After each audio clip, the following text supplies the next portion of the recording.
welcome to the Tuesday stream. I hope everyone's having an awesome Tuesday morning. Hey, Madame Defarge, how's it going? Oh, we got the daily dabs, folks. I got the daily dabs.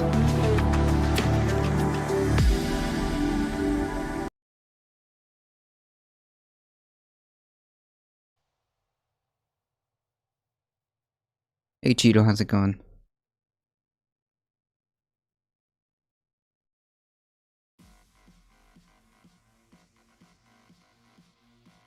Alright, we got 1, 2, 3, 4, 5, 6, 7, 8, 9. Do we got all 10? I think we got all 10. Just in case, we'll just assume that it is all 10. So...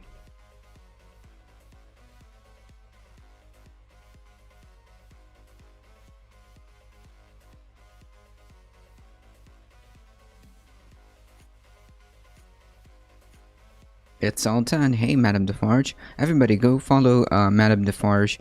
Twitch.tv/Madame Defarge1789. Go give them a quick follow, yeah? Alright, we'll do our daily dabalotties. Our daily dabalotties, alright? Let's do it. 1, 2, 3, 4, 5. And then we switch. 1, 2, 3, 4. Gotta make sure that last one is good, yeah?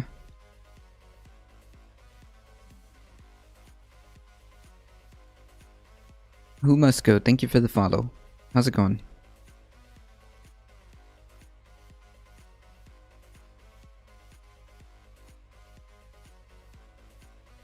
Yeah, Madame Defarge also redeemed the dab, so that means, but it is limited to 10, so I think it's, I think you must have gotten 9 and Madame Defarge got 1.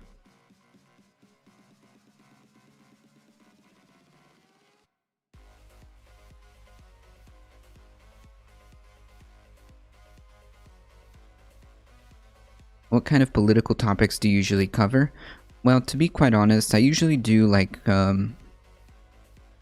I usually do US news, so I do US based politics. Which we got a few headlines to go through, so... Ooh,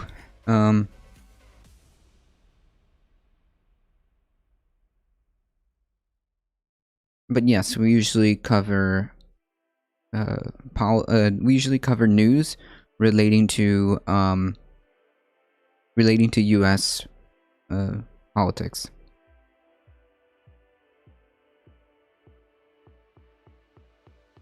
Are you politically radical or moderate? I don't know what that means. Alright, folks, so...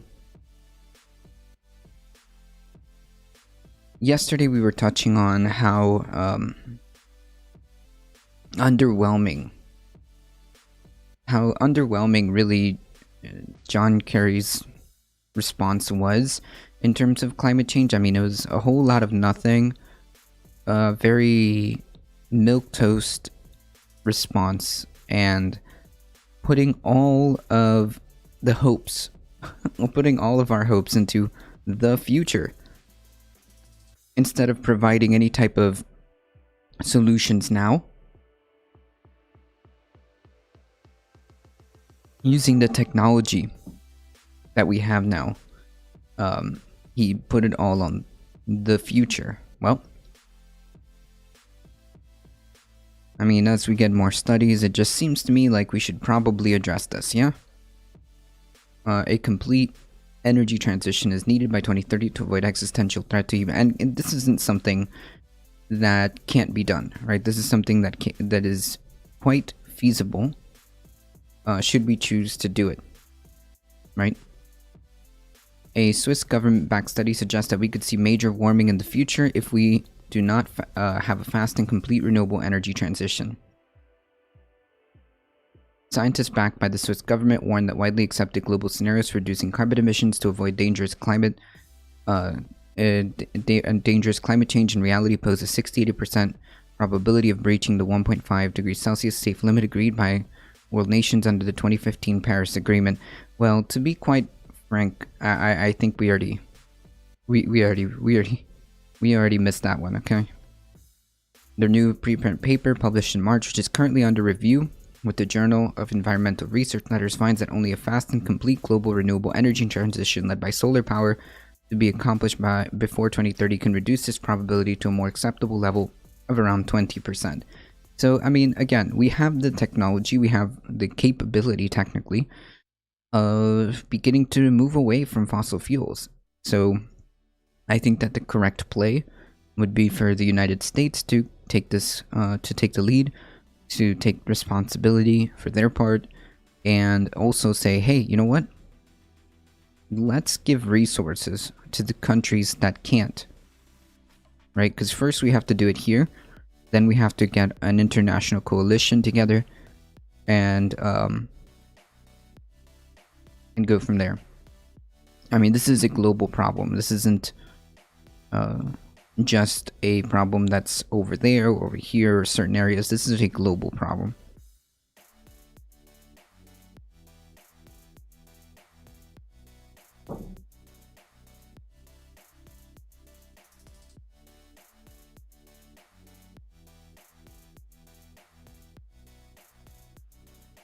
The vast majority of decarbonization scenarios put forward by the UN's the IPCC and UN environmental programs, especially those which are consistent with actual current levels of carbon emissions, point toward the 60-80% probability of breaching the 1.5 safe limit.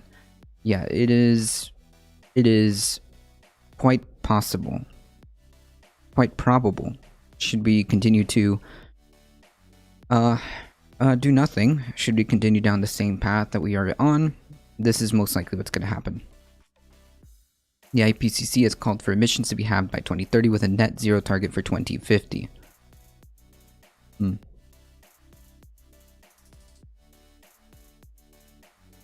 I'm moderately radical. I was going to spread it forward. When the more ambitious IPCC decarbonization scenarios are taken into account, the scientists find that all the IPCC scenarios violate the 1.5 peak heating target with a probability between 40% and a higher than 80%. Such high probabilities of violation would be considered unacceptable in other areas like engineering or public health. Right, co-authors Harold Dessing and Rolf Widmer of the Swiss Federal Laboratories for Material Science and Technology in Switzerland. Yeah, hey, sorry folks. There's only a, it's probability of the pandemic getting out of hand is only about 40 to 60%. Like, that would be unacceptable. That would be unacceptable. Growing understanding of the Earth's system suggests that peak heating beyond 1.5 may be an existential threat to the biosphere and therefore also humanity. Transitions that exceed this vital threshold with a high probability expose future generations to substantial risk without their prior consent. Yeah, I mean, like, so just to be clear, the Earth will live on regardless. The problem is there will be vast suffering across the planet if we do not change.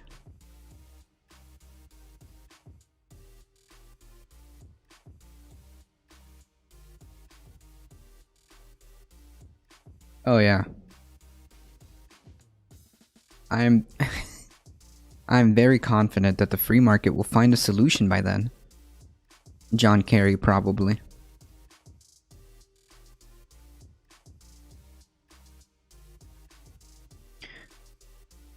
Although some residual probability might still be acceptable for society, they say by tolerating high probabilities between 40 and 80%, the current climate discourse exposes future generations to unprecedented risk without their prior consent.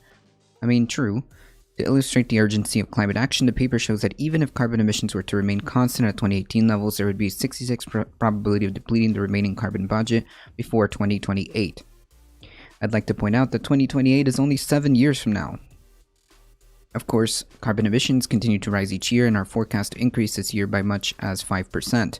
In other words, like, we are spending our budget at an increasing path, decreasing the amount of time that we have to turn this ship around. So I don't I don't get what exactly is the point here. I mean, we need to be moving, and we need to be focusing on deploying the solutions that we have, that we know that we have. We know solar technology is cheap. It's cheaper at this point. We know that it's possible to do wind turbines. We know that it's possible to do geothermal power. We know it's possible to do hydroelectric power. I mean, we know that it's possible. We can, should we choose to have the political will, of moving our transportation systems from relying on fossil fuel to electric. It's possible. It's whether or not we want to do it, right? So we could easily, there are such things as electric semi-trucks. I mean, this is a thing. It exists. There are electric semi-trucks. We can reduce our transport. There are electric trucks that the government can replace their fleets with. We can do these things should we choose. There isn't some magical future technology that we need to do. Okay? There isn't some magical future technology that's going to save us. Okay? We have a variety of stuff that we can do right now without having to rely on the future.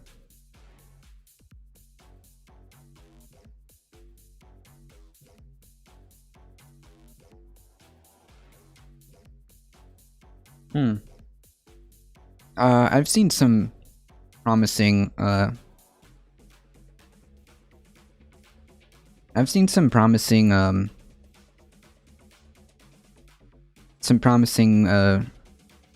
advances on that.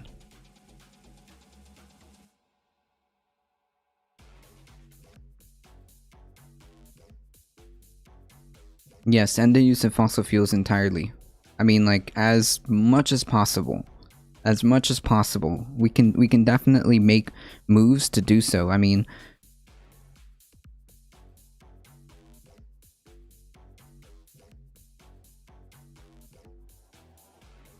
I'm not saying that, well, I don't know about instantly, but definitely as quickly as possible. I mean, solar panels are cheap.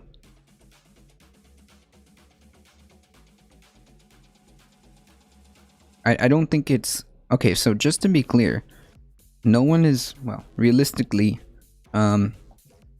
realistically, no one is saying that we can just Thanos snap. Realistically speaking, no one is asking to just Thanos snap everything, but we should be focusing on doing everything possible right now that we can.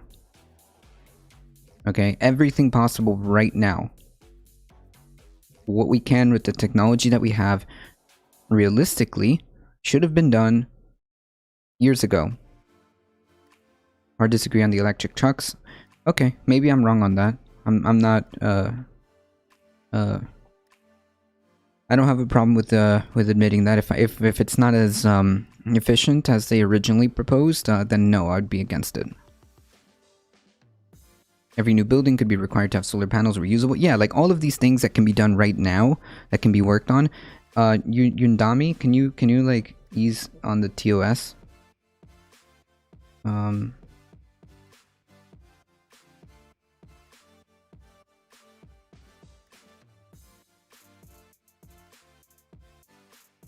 Just get rid of trade. I mean, I don't know how that's gonna just happen, right? You have to do whatever you can right now. Well, actually, realistically,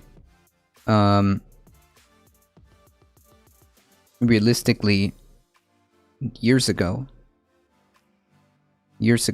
we would have liked that.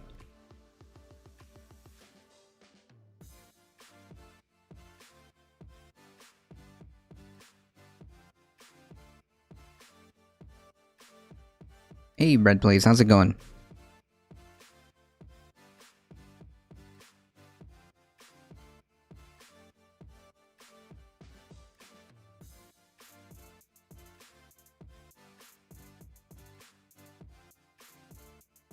Anyway, so yeah, maybe I'm wrong. Maybe I'm not as informed on the electric trucks. It is important though that the government invest more in renewable energy, especially in transport energy, like building highways that can charge cars and trucks, giving more incentives to buy solar panels. Yeah, I mean, sure. Anything that moves us off of fossil fuels, off as much fossil fuels as possible, as quickly as possible, is what we need to be doing. We could start collecting rainwater from our roofs and have fresh water, no cost. Yeah, I mean, like, whatever it is that we need to do to move away from fossil fuels is what we should be advocating for, right?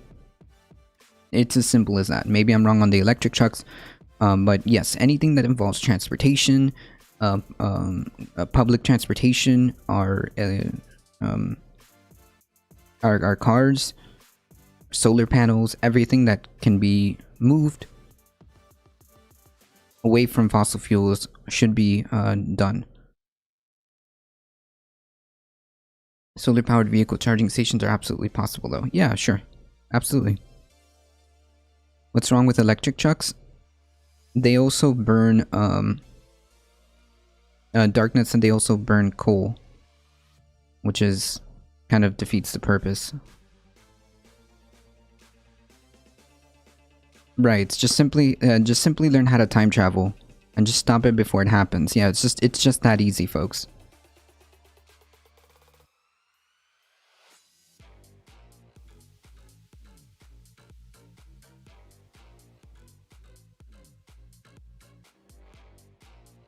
And somebody else pointed out that they may be still unreliable as well. Are a lot more unrealistic right now because of the large amount of panels needed per car charge.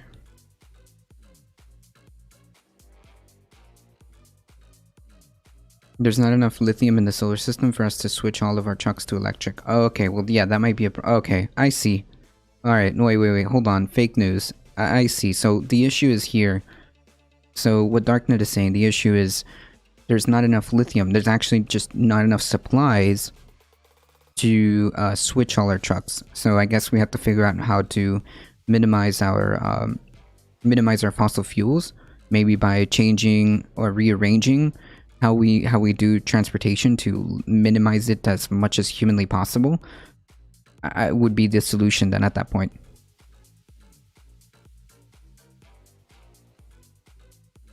We need to cut consumption. There's no other way. Yeah, well, I mean, that's part of it, is it not?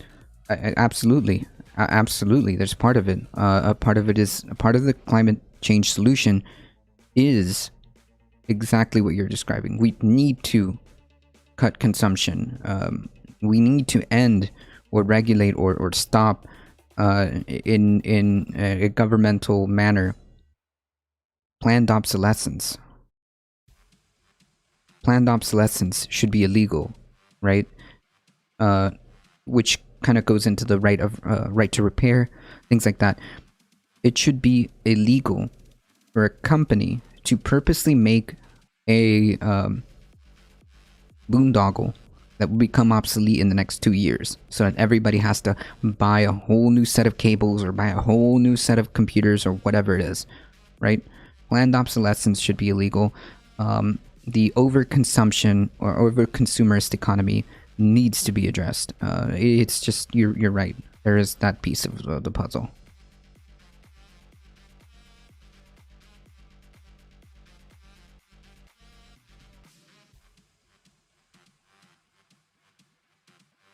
Yeah, I mean, whatever gets us off fossil fuel is a win. So yes, I see what Darknet is saying, and it makes perfect sense.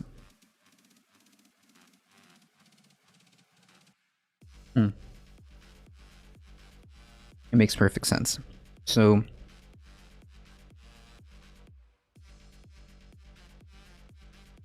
okay.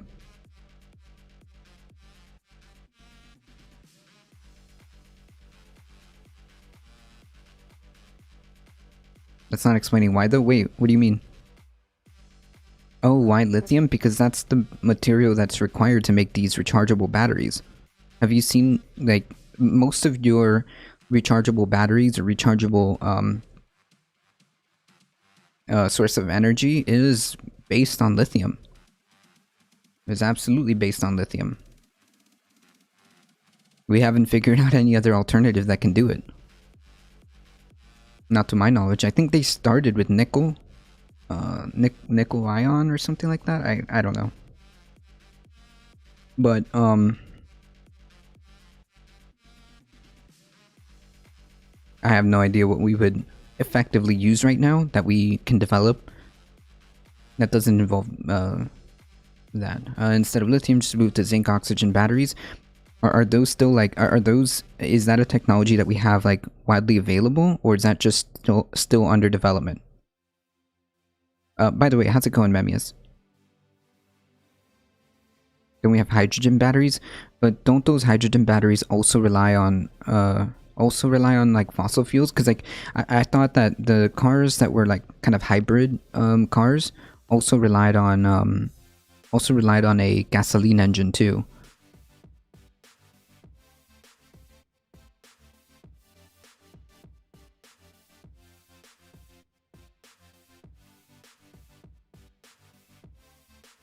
Have received power from 110 villages in Africa and Asia have received power from batteries that use zinc and oxygen. Interesting. I would say Johnny_Smith. We need both. We need both. There's just no way around it. I mean, how are we supposed to keep up with all the stuff that's polluting and destroying our planet? I mean, like, you have to have obviously sustainable sources of things. Like, for example, instead of all this plastic packaging, you move to hemp. Yes, that's great, but we also have to understand that we are polluting and consuming at an unsustainable pace.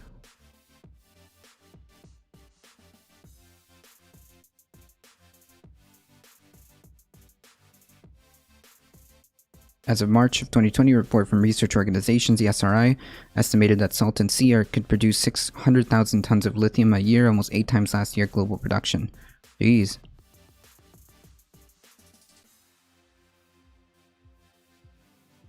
Sodium-sulfur batteries are another alternative to lithium and have already seen significant use at scale in sites around the world. Interesting. So we do have alternatives.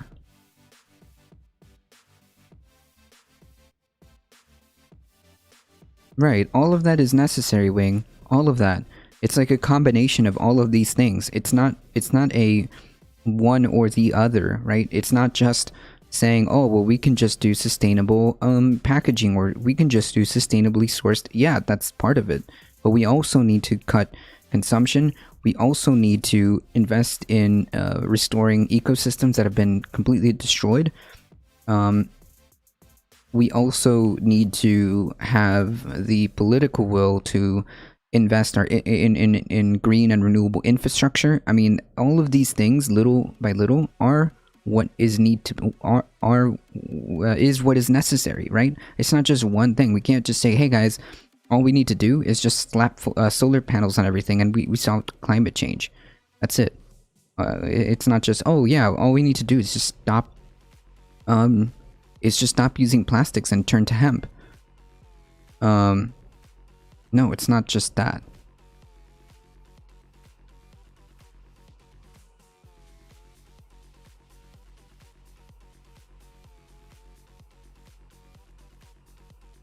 Anyways. Yes, our consumption of raw materials definitely have to be limited, but we could suddenly change our energy to renew. That wouldn't be the perfect world. I know it's obviously impossible, but theoretically. I mean, like,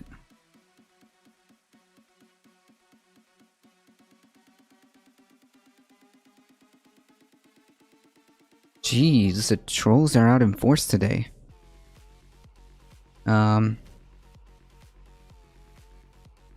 Definitely have to be limited, but if we can suddenly change, wouldn't that be the perfect world? I mean, it's part of it, yeah. I mean, if tomorrow we could Thanos snap everything to be renewably sourced, that would be one part of the multiple things needed, right? It would be one of the multiple things needed. So yeah, I mean, of course it would be nice if we could just Thanos snap tomorrow and everything would be renewable in terms of like our energy consumption. Yeah, absolutely. That would be great. But that doesn't address the rest of the issues that we're having, right? How do we solve the basically destroyed ecosystems? How do we solve the massive, massive tons and tons of pollution? I mean, it's only one piece of the puzzle, which I agree, Johnny_Smith. It'd be great if we could just nanosnap and tomorrow we have everything sourced from renewables. Sure. But that's just one of the thing.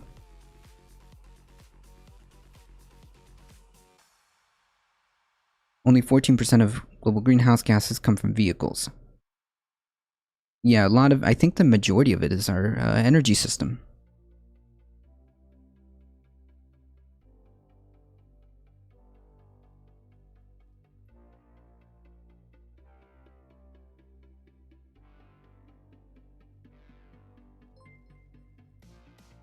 Oh my goodness.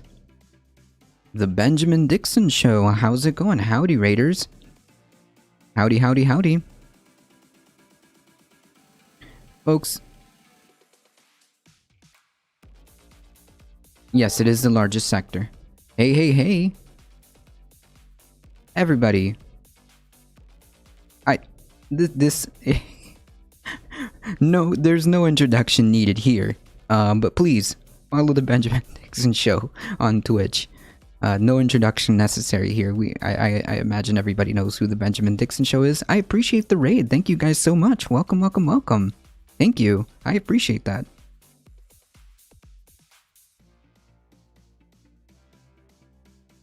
Make sure you all follow twitch.tv/BenjaminPDixon. And get them, and hit that subscribe button on their YouTubes as well. They do a phenomenal podcast. Yes, at this point we should be developing technologies, viable technologies to go carbon negative would be nice. I know that there has been some movement towards that, but I think that the best thing that we can do right now is not only just move towards green energy, as quickly as possible, doing whatever it is that we need to do to cut fossil fuels off, but also deploy resources to restore ecosystems, deploy resources to help other countries to achieve green energy, and simultaneously developing technologies to essentially begin to go carbon negative, and then we're starting to cook. That's US. I was looking at global numbers.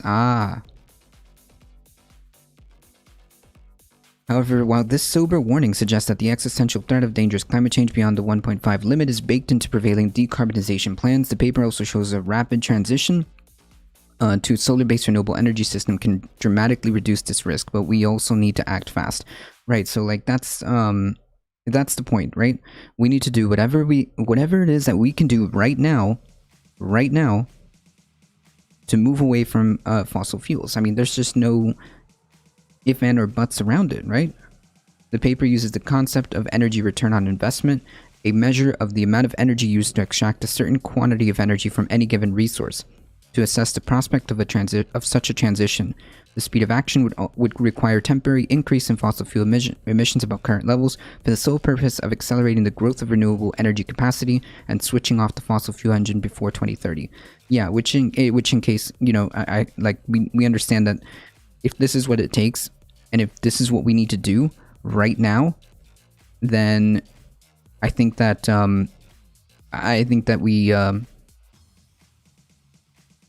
we need to do whatever it is that we can and whatever it is in our power to switch away from fossil fuels. And if that's what it takes before we reach that tipping point, before we have like the catastrophic scenarios locked in, then that's what we should do.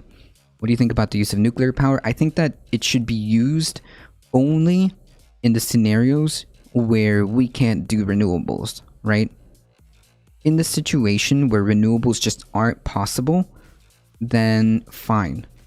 So I'm very limited on nuclear. I think that wherever we can't deploy renewables, then that's, I guess, their spot. I also have concerns on the time that it takes to build nuclear plants, I think it's probably faster to do renewables like solar. Solar and wind are probably faster than to build a entire nuclear plant. Takes decades. I think that it may have a spot in terms of like when just absolutely no way of having any other access to renewables. Then maybe. Consequently, fossil fuel emissions. Yes, sorry. The solar engine grows fastest when the fossil fuel engine's output is not replaced by solar energy during the transition, but it is increased to utilize all available idle capacity. Consequently, fossil CO2 emissions will temporarily increase during the transition, but will be reduced to zero as soon as the solar engine can replace the fossil engine. Lead author Harold Dessing told Motherboard that the fast transition would need to commence at the beginning of next year or end of 2021 and would be complete anywhere from 2024 to 2028. Although this is far faster than conventional decarbonization scenarios, it is the only feasible way to reduce probability of breaching the 1.5 limit to a genuinely safer level. And again, right now we're looking at blowing past this 1.5 limit. I don't know. I don't know.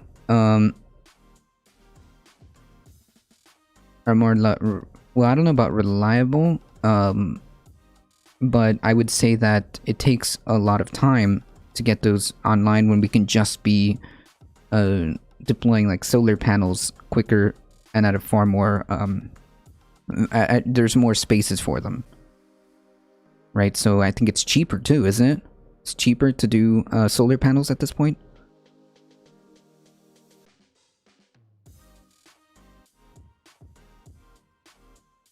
Doesn't explain that a global solar transition, a global solar transit. Yeah, that's why this article kind of points out solar is the key to begin the process, right? Would create further new possibilities for decarbonization due to the potential for clean electrification of key sectors. The fastest possible transition is achieved by investing all overcapacity we have in today's fossil energy system in building the solar system. And given the fast exponential growth, the size of overcapacity built into the solar system doesn't matter that much. This indicates that solar overcapacity is fast to obtain, having a negligible effect on climate but opening unprecedented possibilities. Recent peer-reviewed research by Columbia University engineer Mark Perez has shown that overbuilding solar capacity, aiming for 100% if not more, creates a level of surplus energy, which can be used to top off the grid, producing electricity some 75% cheaper. Yeah, I mean, like, again, why are we not? This is the way. Perez found that if the US, for instance, operated an overcapacity solar-dominated grid with limited wind power and energy storage, it could generate a constant source of electricity even cheaper than today's conventional production without intermittency problems. Yeah, which is a constant meme. In terms of like, oh well, if there's no sun, how are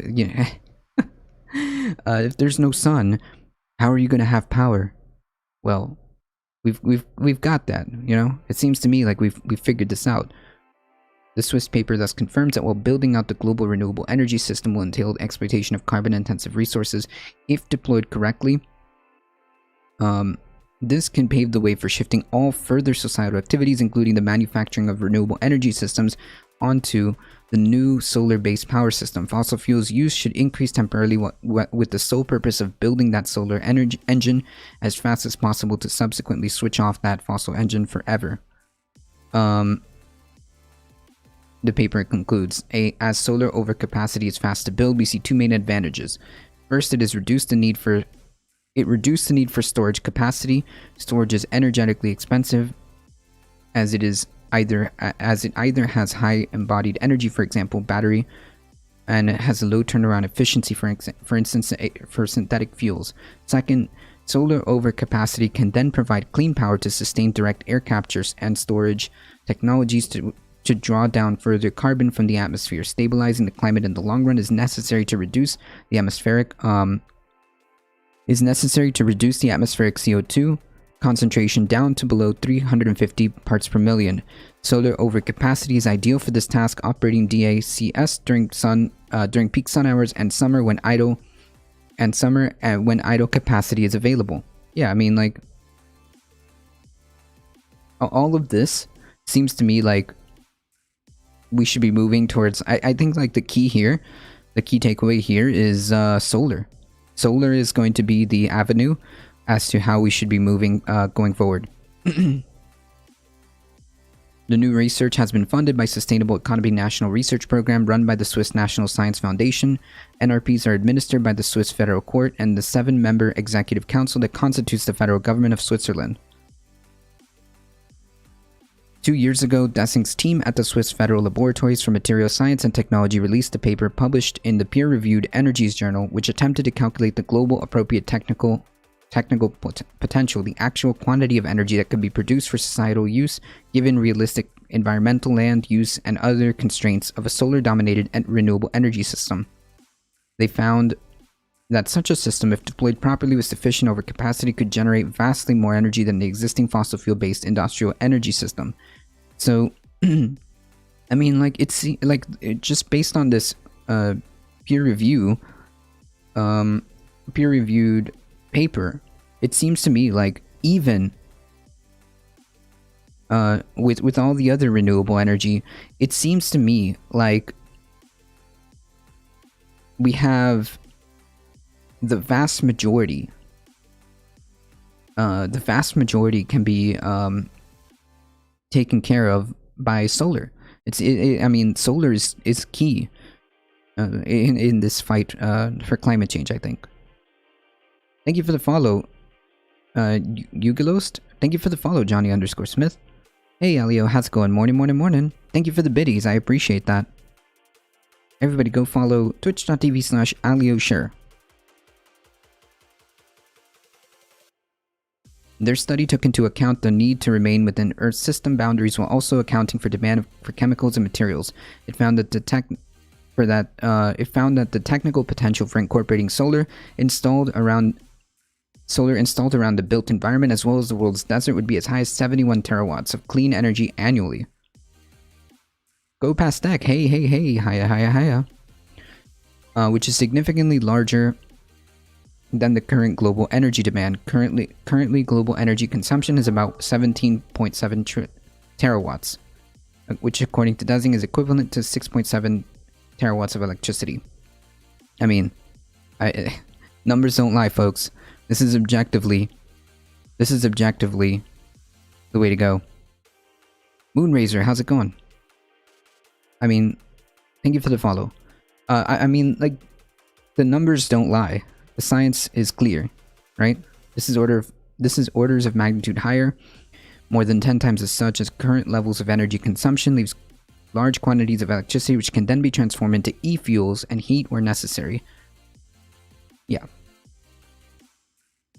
Even without deserts, Dessing told Motherboard solar and concentrated on the built environment alone would still contribute 22 terawatts of electricity, which is a huge 3 times higher than current equivalent energy consumption. Nice.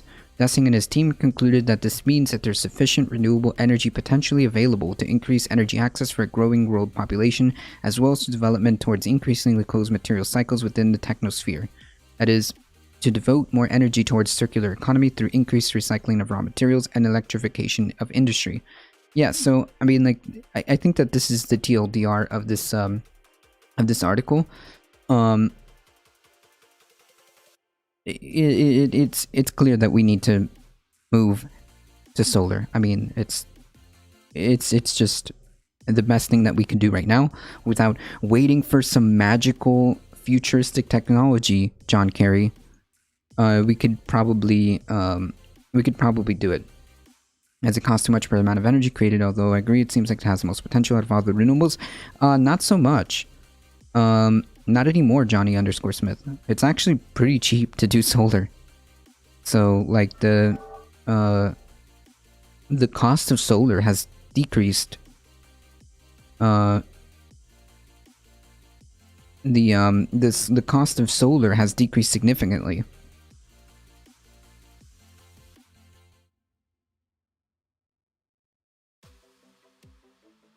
It more like collapsed.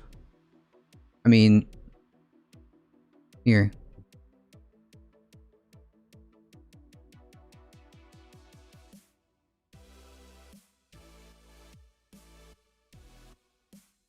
I mean, just Google it. The first thing that comes up is solar is now the cheapest electricity in history. I mean, the world's best solar schemes now offer the cheapest electricity in history with technology cheaper than coal and gas in most major countries. I mean, yeah. Just easy clap. Easy clap.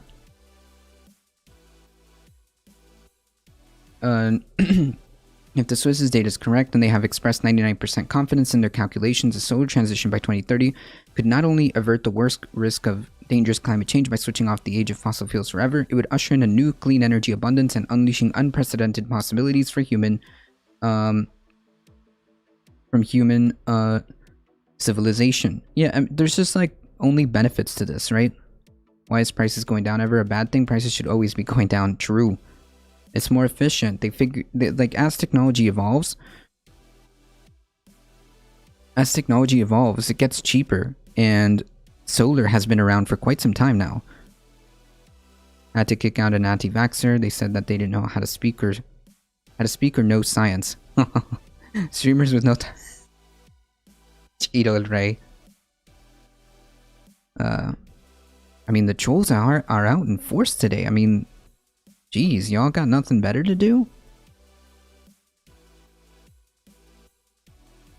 So yes, Mr. John Kerry, we do not need to rely on some magical, ephemeral technology from the future to save us. Okay? What we need is a will to just do the right thing. Do what's not only scientifically sound, do what's morally sound, do what's economically sound. I mean, there's very, very, like, where is the argument here, right? Do the right thing. Stop trying to push this idea of, and we saw how we went over that article yesterday, how the oil industry pushes and AstroTurf's narratives and rhetoric to kind of pushes narratives and rhetoric and certain words and phrasings to kind of diminish the impact of climate change. My hammer is also in full force. Even with 20 years ago, we would have managed such a good solar panel. Yeah, we have the future technology now. Exactly. Here's a catch though: with companies fight to provide customers with the cheapest price goods, they mean they're cutting corners somewhere. It's usually not out of the profits. They're cutting costs in form of wage payments or cheaper materials that won't last as long. There's always a balance in trying to find a product as a customer. And trying to find a product as a customer that's both cheap and will last. Yeah, of course. Of course. But now we have more or less developed solar panels that are pretty sustainable, pretty cheap, pretty good. I think that's where the key lies. Yikes, I had a Juchi siege last night. Yikes. We have solar panels that are 95% recyclable. There you go. There you go. So here's where we need to go. Here's what science dictates, and I will agree. There's just no way around it, folks. Part of it is moving to this renewable energy, and it seems like the best way to go out of all of them is solar.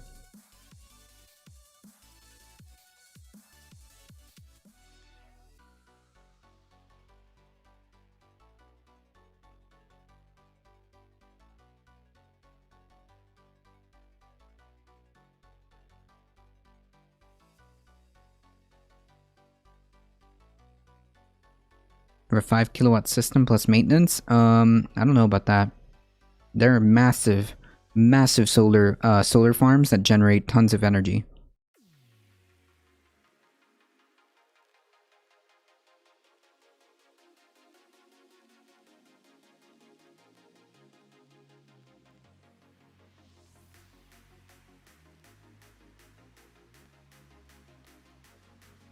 And not to mention, are you just saying the solar panels on roofs?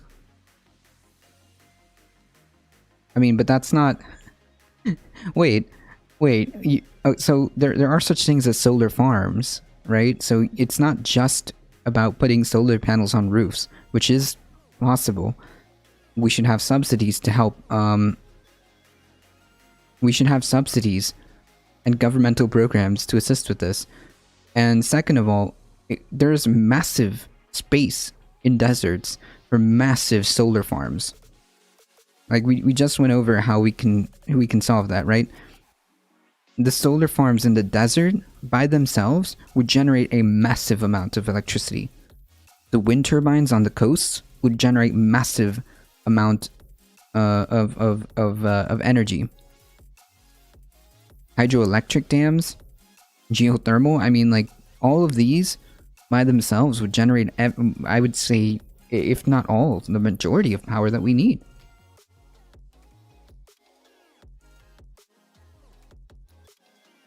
And it's not even like, and this isn't even touching on solar panels on roofs, which, sure, that could be done too.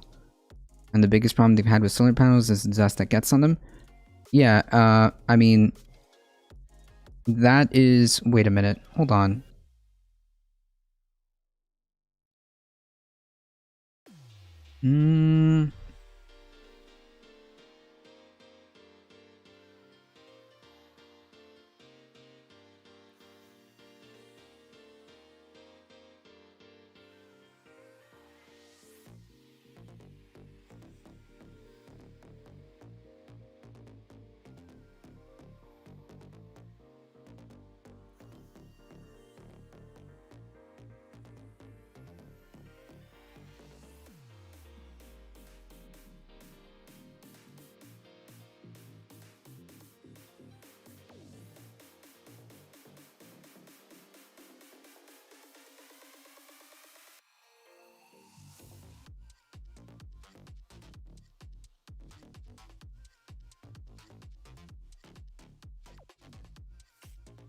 I don't know. It seems like the opposite.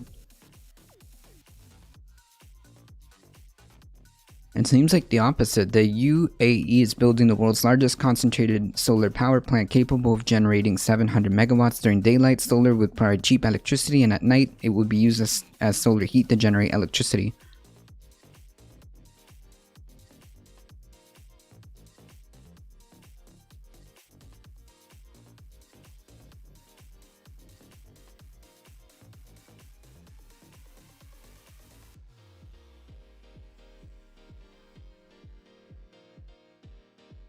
The UAE's robust solar development pipeline puts the country...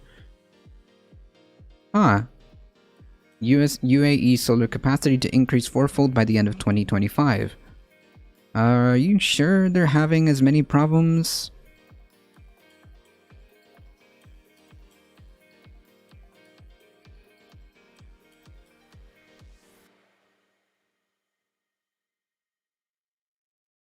Well, I mean, anecdotes aren't really evidence, is it?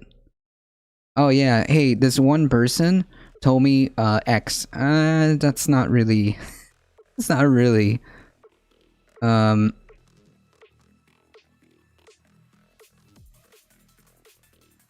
not really... you know, that's like saying, hey, look, I listened, you know, I heard... from what I've heard from people... the vaccine does X, Y, and Z. Like, wait, no.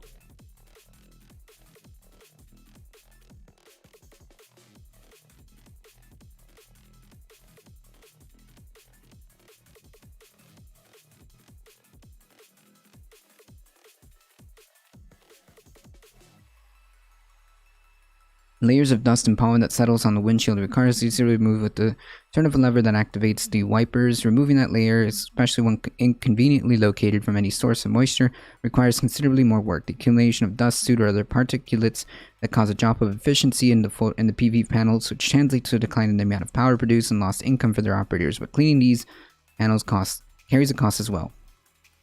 The problem of PV soiling continues to work towards possible solution, including patent to address the problem by providing a map where soiling poses the biggest issues.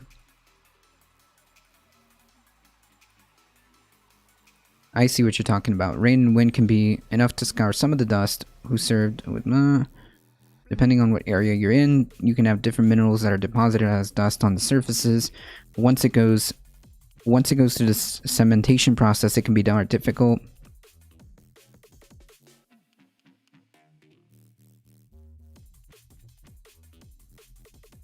For now, operators of utility solar farms learn from experience how often these panels need cleaning and can measure how much energy they would lose against how much it costs to clean them. Folks would rather know what they're going to lose over the years to having to totally unknown because a totally unknown is a risk.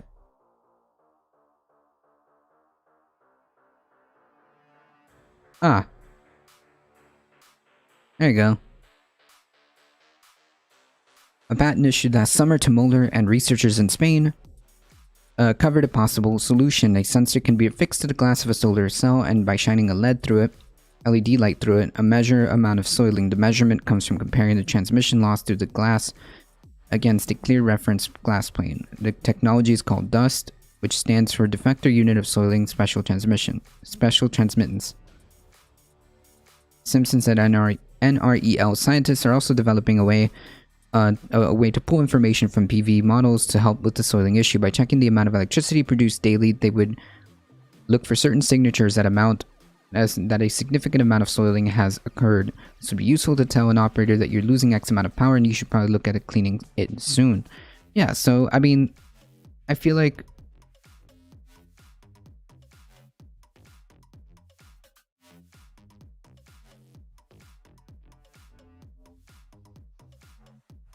So technically it's all solar? Huh, true.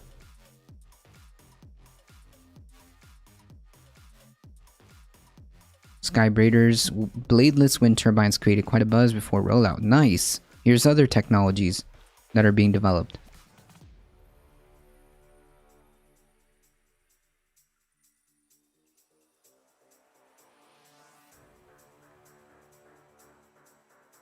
Hello?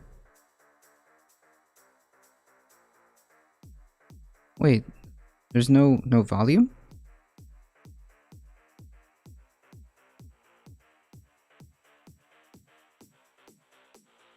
Todos hemos visto probablemente alguna vez a una soprano cantando una copa y cómo poniendo ella el tono de voz de la copa es capaz de romperla con su voz, ¿no? Una resonancia de este tipo es una estupenda manera de transmitir energía. Nosotros lo que pasa es que en vez de utilizar ondas sonoras, lo que utilizamos son los remolinos, los vórtices que genera una estructura con el viento.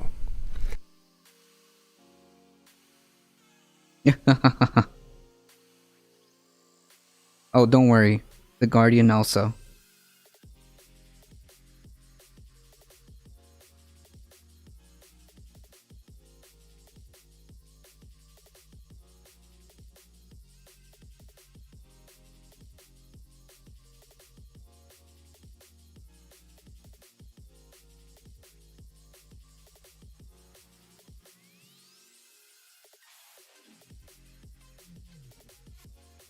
Yeah, I'm not sure I want to look outside and see that on the hills. Can we get a photo of the massive amount of, like, oil refineries?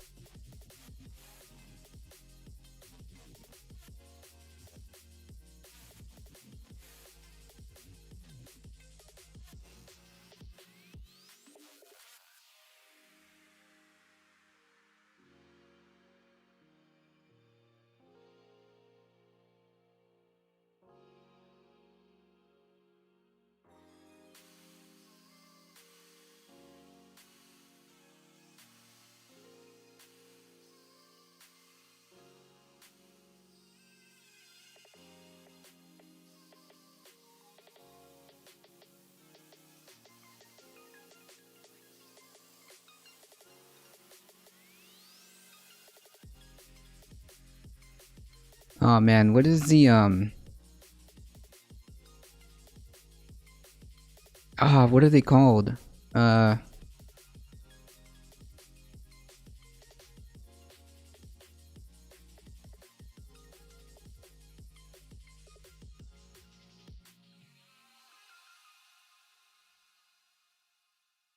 Here.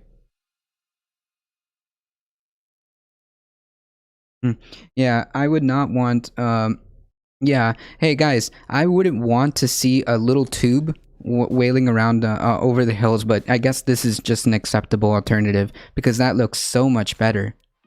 I mean, like the kind of like arguments you're making seems kind of like I almost feel I almost feel like it seems to me like it's just like you're putting a whole bunch of roadblocks in an attempt to solve a very real issue that is going to make all of your concerns irrelevant if we don't fix things in if we don't fix things within X amount of time, and which that X amount of time is slowly slipping by. It seems like, you know, the roadblocks that you're putting are quite frankly irrelevant in comparison to not fixing things.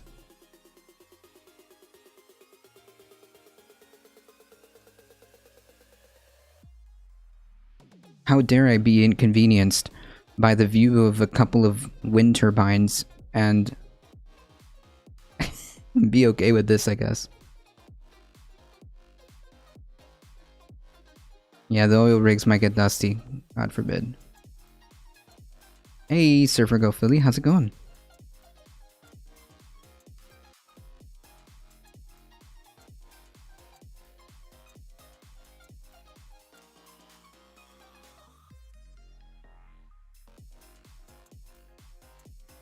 Everybody go to twitch.tv/surfergirlphilly and give them a follow, show them support.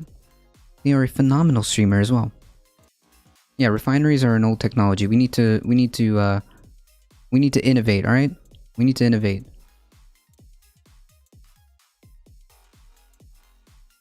Where is this? Okay.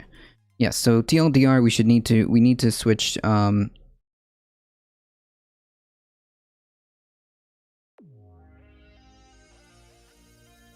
we need to switch to renewables, and probably the best way to go, the cheapest way, the safest way, the most economic is it seems to me like solar, right? Solar is going to play a huge part.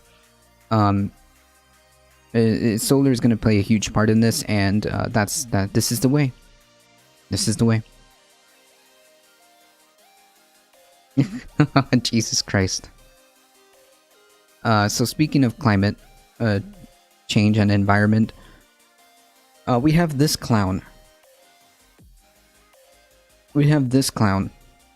Puerto Rico investigates after invasive creature potentially endangers local turtles. So,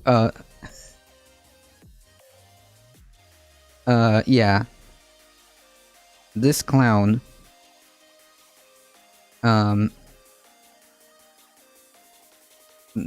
decided to post a video of himself. This clown posted a video of himself racing. Of him racing in the beaches with trucks. Hey, Heat, how's it going? Yeah, he is a POS.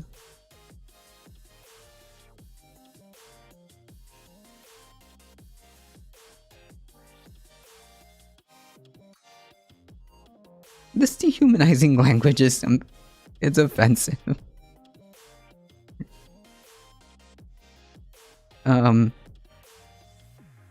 Everybody go follow Heat420_. Another fantastic person. Morning. This clown filmed himself racing trucks along the island's beaches. Needless to say, that is incredibly damaging.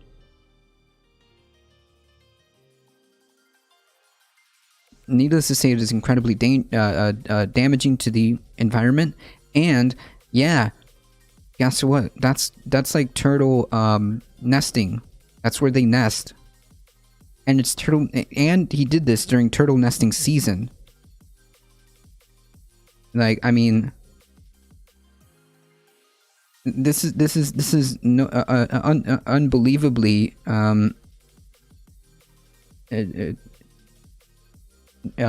inconsiderate. This is unbelievably inconsiderate, and also highly. If you did this in Costa Rica, you'd be going to jail.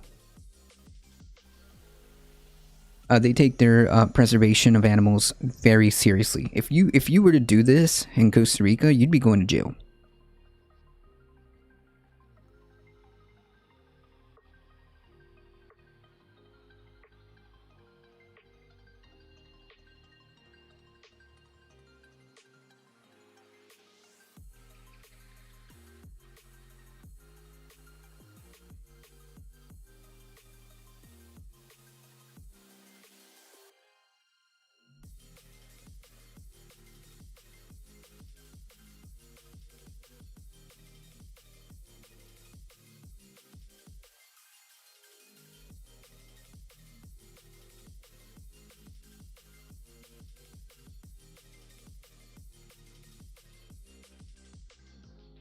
Yeah, you cannot. Yeah, the laws are very strict.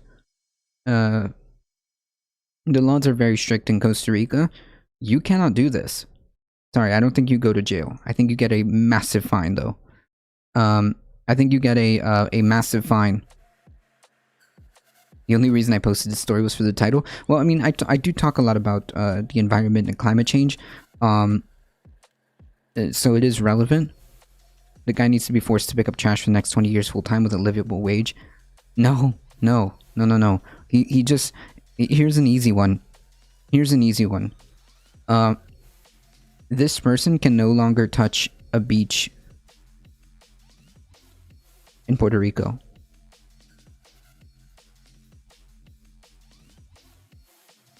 And pay a massive fine that will go to the preservation of turtles, or the preservation of nature there. And have you seen people chant F Jake Paul? Well, F this guy. Puerto Rico Secretary of Natural and Environmental Resources, Rafael Machargo, issued a press statement on the video earlier, noting that those who violate laws face fines and other penalties if applicable. Machargo went on to write that it offers to share the beaches and other natural resources, considering their conservation and preservation. We applaud that our citizens became the eyes and spokesperson for the possible environmental damage that some people cause due to ignorance or unscrupulousness. Yeah, in other words, acting like a clown. For his part, Paul has pled ignorance, which does at least have a certain degree of historical precedence. I mean, yeah, no, I'm sorry. That shouldn't be an automatic cop-out to consequences, right?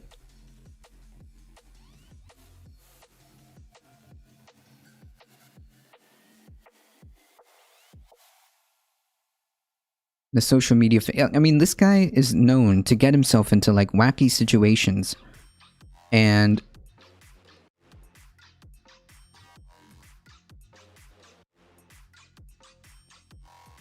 okay, there we go. It seems like we're having internet problems again, but that's okay. Tone it down, CIA. Okay, I'm only talking about Jake Paul. Tone it down, CIA. I'm kidding.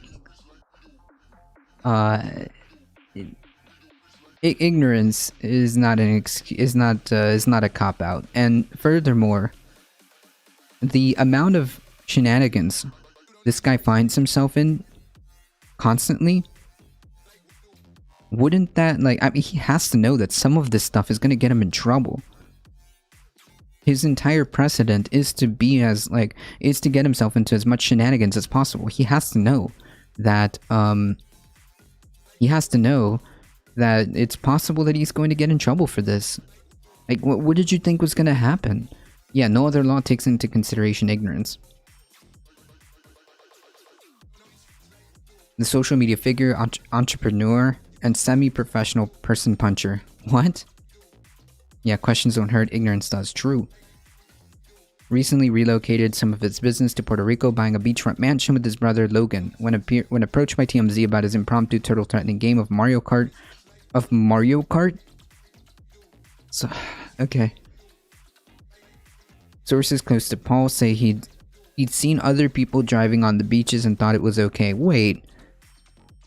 Oh yeah, sorry. I didn't know. I saw like 10 people.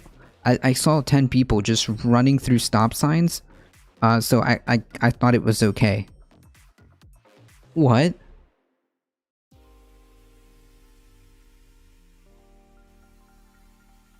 I saw 10 people run through stop signs, so I thought it was okay. What? Yes, Wing.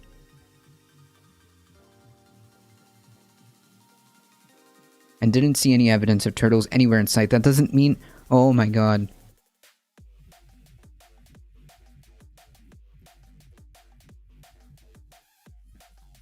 This guy is a clown.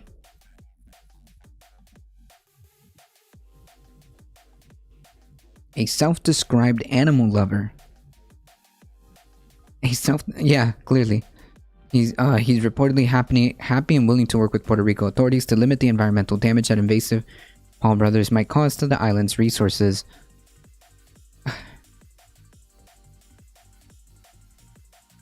What a clown.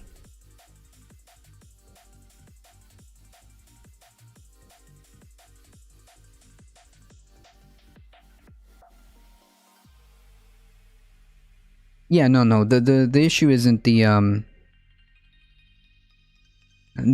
issue isn't you know, the obvious editorializing, but the fact that this happened is incredibly frustrating. The fact still remains like, okay, so yeah, obviously, you know, obviously news will always have like editorializing and biases, so you just kind of have to like plow through that and just kind of extract the story, right? Go, hey, there's a guy that streams in a couple hours, looks deeper. Go, hey, there's a guy that streams in a couple hours, looks kind of like me, has some soft-headed views about all this. Talk to him instead. He might understand this a little. He might be willing to engage with you on this woke company strategy that you have. Okay? But the rhetoric that you're spitting to me, I literally don't give a shit. Corporations are deeper. Go, hey, there's a guy that streams in a couple hours, looks kind of like me, has some soft-headed views about all this. Talk to him instead. He might understand this a little. He might be willing to engage with you on this woke company strategy that you have. Okay? But the rhetoric that you're spitting to me, I literally don't give a shit. Corporations are deeper. Jeez.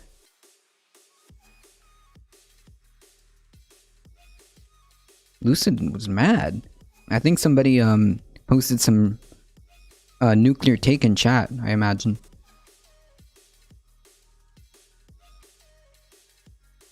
What's the context? I have no idea.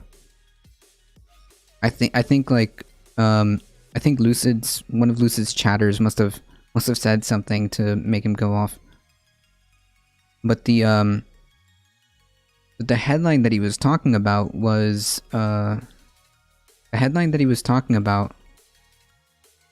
analysis of Exxon's public messaging, which is the article that funny enough, the article that we went through. So I don't know if it was in relation to this.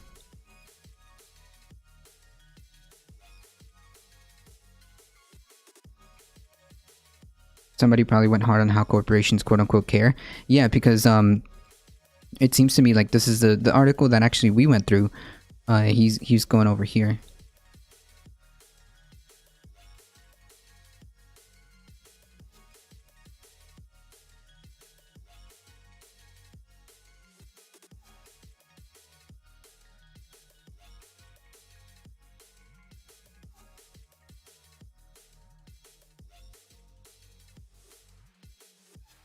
Alright folks, shifting gears.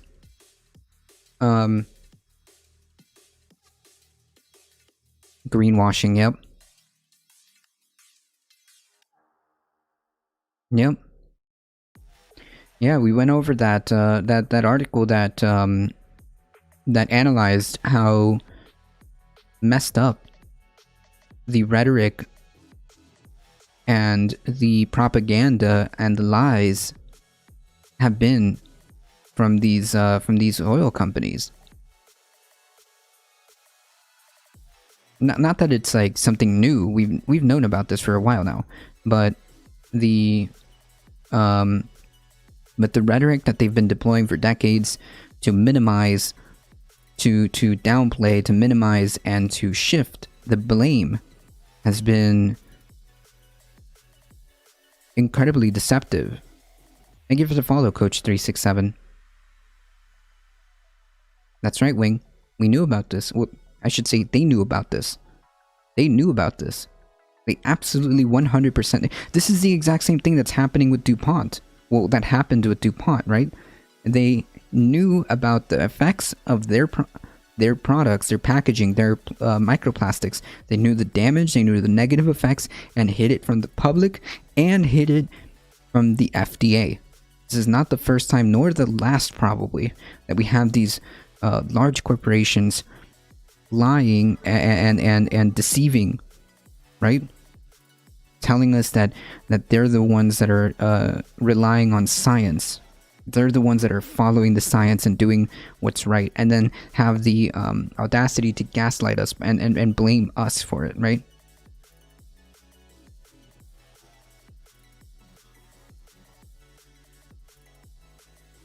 Oil companies are the new tobacco companies? Yeah, basically. I mean,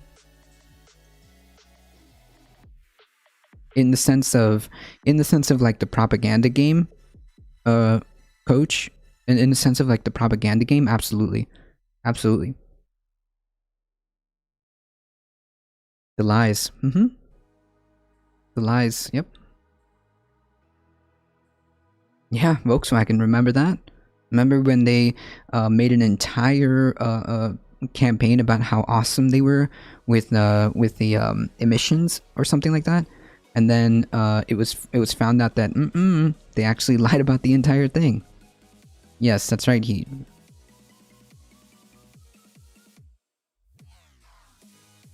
It's not the first time nor the last.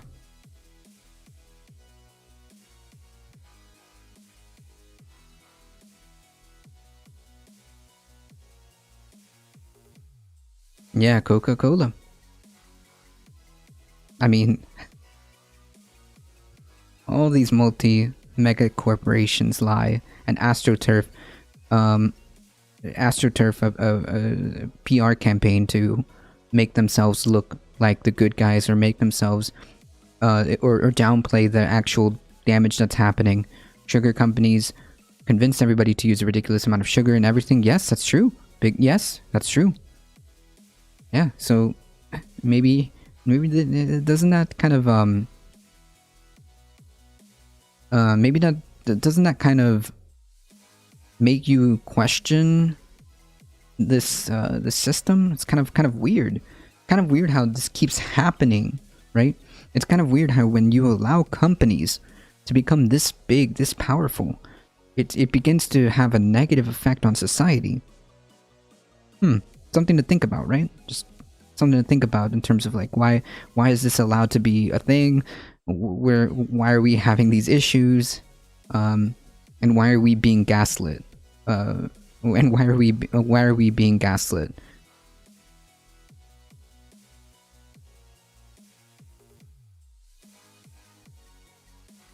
The VAG still hasn't recovered from that. Yikes. We let them lie time and time again, and we allow them to self-regulate, and every time they screw us over, they destroy our health for profit. It's a time to stop. Yeah, I mean, that's the thing, right? It's kind of questions. Kind of makes you want to question what's going on over here. Why are we in this situation? Why is it okay? Is it? I think that if you ask the average person, hey, should a wealthy multinational corporation that is monumentally profitable be allowed to destroy your health? Most of them would be no. So then why are we allowing it to happen? Because they have an undue influence in our politics. Bought and paid for politicians, right? maybe we should do something about that. Maybe there's maybe there's questions to be had about the current system that we're living under. Just a thought, you know? Just a thought.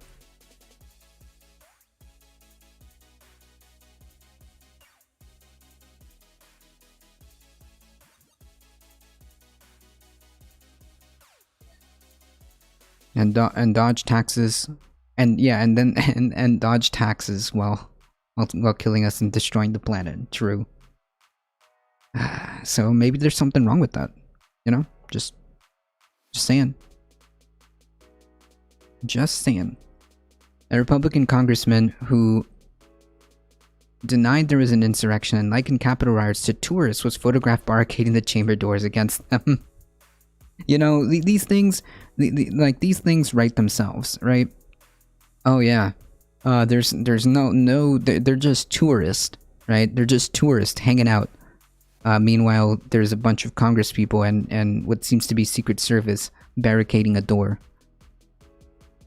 A photo emerged of a GOP lawmaker who last week downplayed the Capitol siege and compared the rioters to tourists barricading the House door with furniture on January 6th. Yeah, here's you know, I remember too when I was doing like tours for museums and stuff like that. I remember when the employees of the museum had to barricade the door. Sorry, not museum, the zoo. I too remember when I was just doing a tour, a normal tourist visit at the local zoo. Back when I was a child, I remember the employees barricading doors because of the tourists. You know, I remember that too.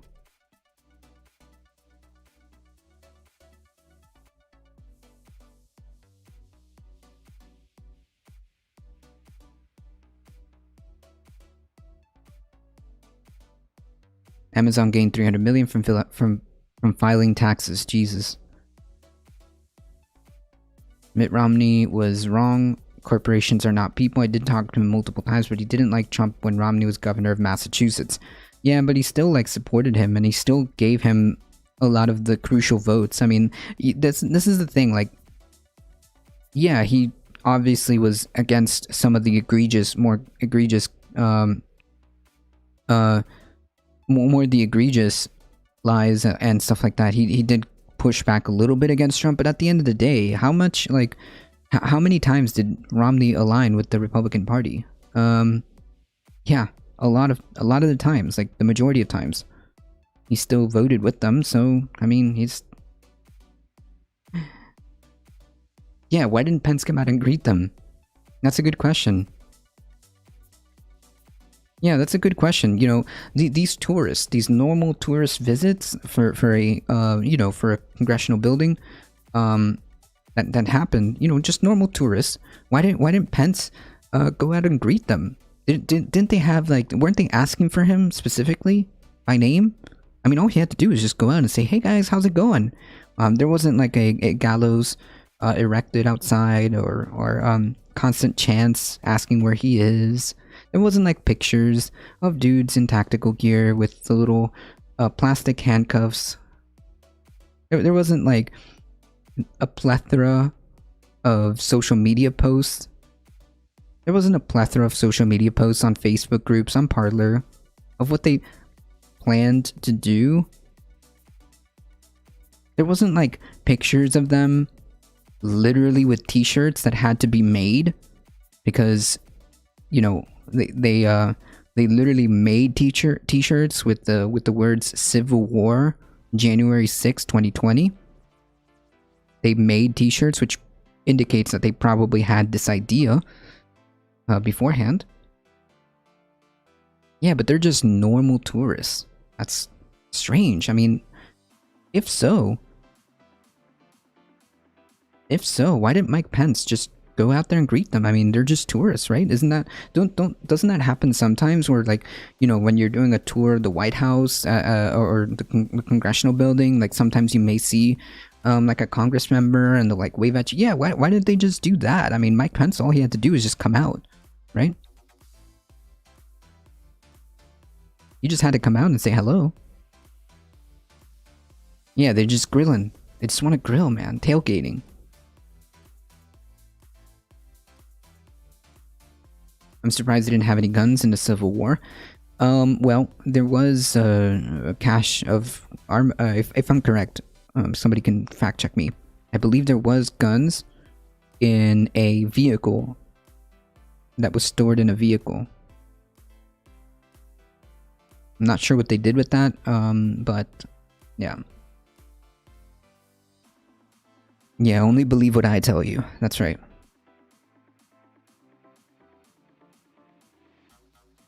Representative Andrew Clyde said last week that the riot resembled a normal tourist visit, but he has been seen photographed pushing furniture against the chamber's doors. Because that's what you do in a normal tourist visit. A photo emerged of a GOP lawmaker who last week downplayed the Capitol siege and compared rioters to tourists barricading the House door with furniture on January 6th. You can't make this stuff up. Andrew Clyde said during a House Oversight Committee hearing on Wednesday that it was a bald-faced lie to call the riot an insurrection. Okay.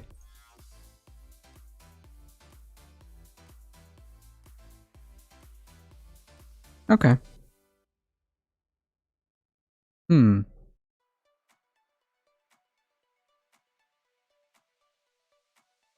Hmm. Hmm. Hey Jesse, how's it going?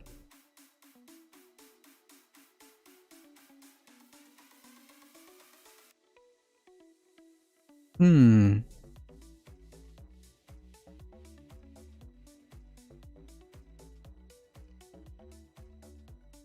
I mean...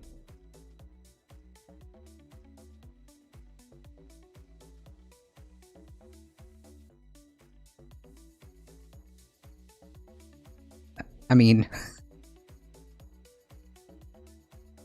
What do you...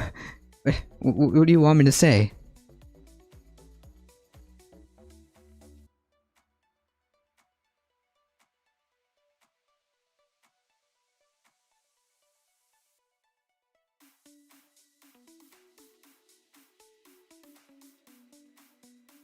After Clyde's comment, a photographer shared a photo he had taken of Clyde using furniture to barricade the House against rioters trying to force their way to disrupt the certification of President Joe Biden, of Joe Biden's election victory.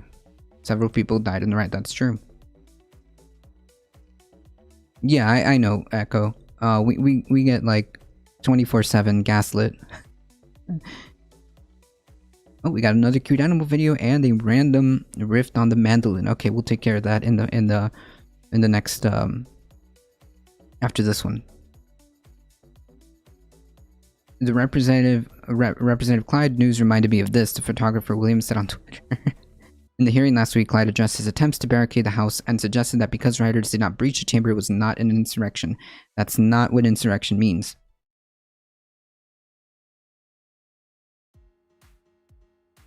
As one of the members who stayed in the Capitol on the House floor with, as one of the members who stayed in the Capitol and on the House floor with other Republican colleagues had barricaded the door until almost 3 p.m. That day from the mob who tried to enter, I can tell you the House floor was never breached. It was not an insurrection. That's not what an insurrection means, though. Clyde described the rioters as undisciplined mob, but also said they resembled toolists. Wait. Okay, I'm sorry.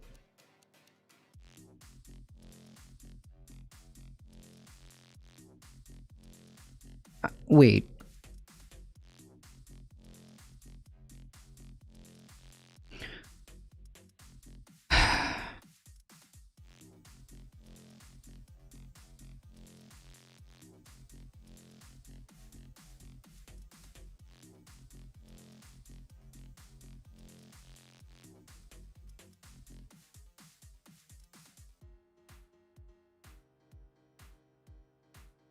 I'll make it, oh,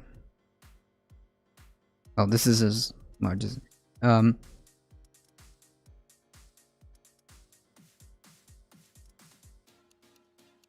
mob.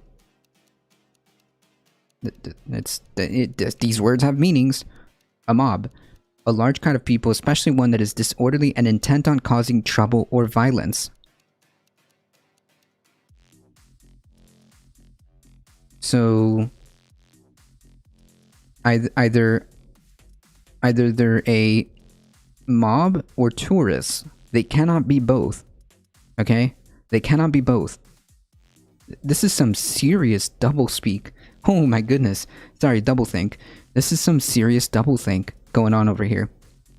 Clyde described the riders as an undisciplined mob, but also say they resemble tourists. Yeah, I'm sorry. They can't be...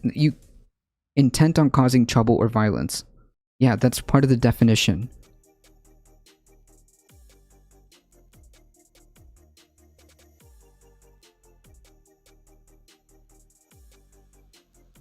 I mean... or visiting a place for pleasure. Yeah. Oh my goodness, are we being freaking gaslit live?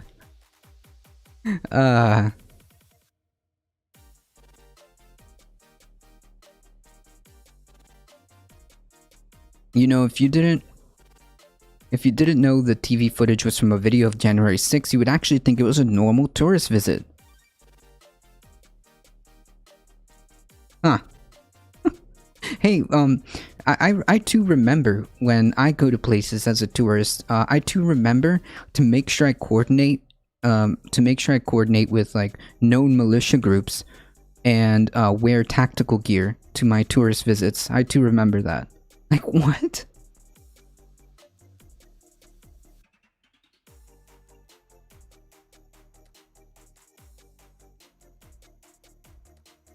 This is some serious doublethink going on over here.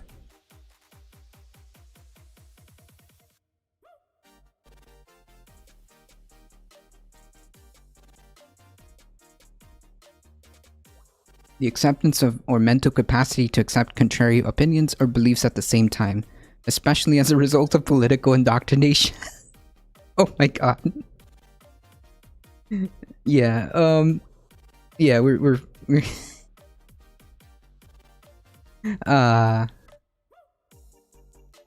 nice meme. Hey Wiz, how's it going?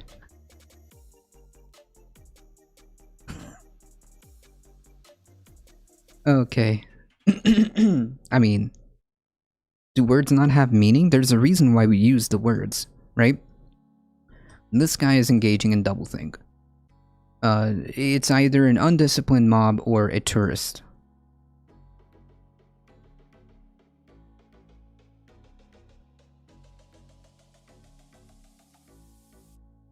Yeah, I know. Asking questions, right? He also falsely claimed the police officers had not confiscated any firearms from people who breached the Capitol. Yeah, I mean... these things happen. Oh my goodness. Jesse with the tier 1 subscription, Prime Gaming, 11 months, my friend. 11 months, thank you so much, I appreciate that.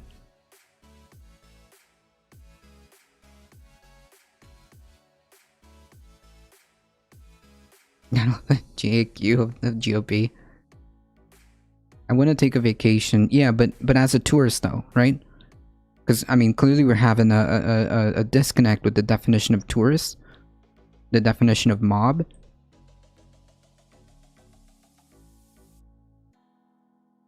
Are you awake this early? Are you awake this early? I'm half awake.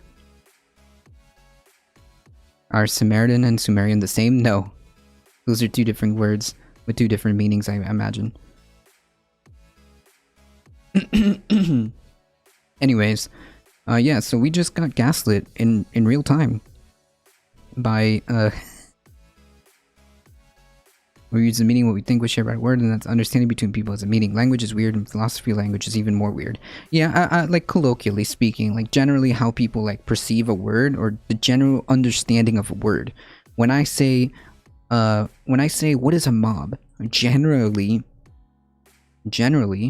people understand it to be generally a large group of people, and usually mob is it has a connotation behind it. It is no longer a crowd because we have a word for that. A crowd is not the same as a mob. So yeah, I mean, like, just colloquially speaking.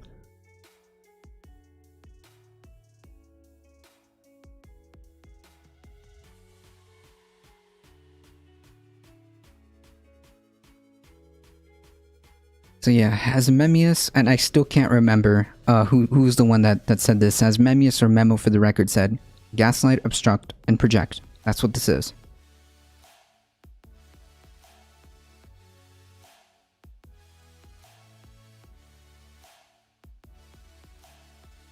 You would think this was a normal tourist visit. Alright, so I'm going to take a quick break. I do need to use the restroom really quickly, so I'm going to take a quick break.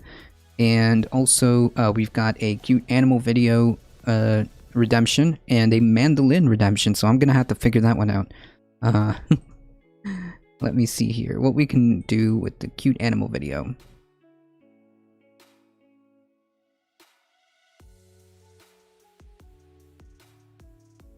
What if I have history? Yes, this cute animal video. If you're I think this one was a good one. A streamer needing biological needs? How dare? True. How dare me?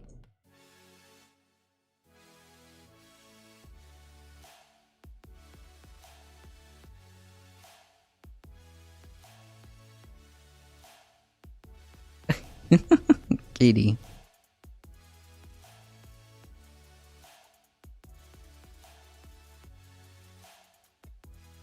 Okay, hold on.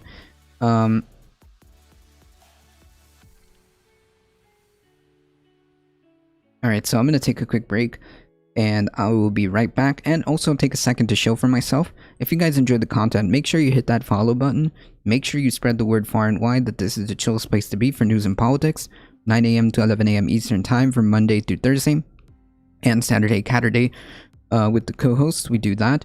And on the YouTube side, make sure you subscribe, like the stream, share, do all the YouTube stuff. We really appreciate all of your support. You guys are what makes this channel grow. And I thank each and every one of you for hanging out here. I will be right back. Enjoy the cute animal video compilation. I think that should be more than enough time. Cute animal video compilation, and I will be back, and hopefully I can make something up with the mandolin. I have no idea, but we'll figure it out.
Oops, sorry guys.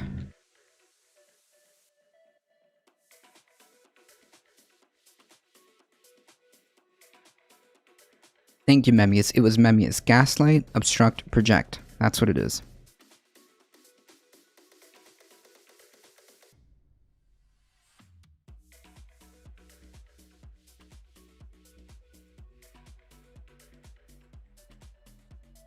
Oh, that's adorable.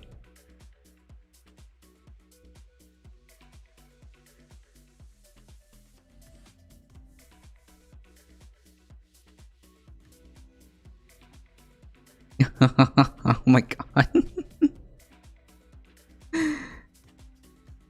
Oh.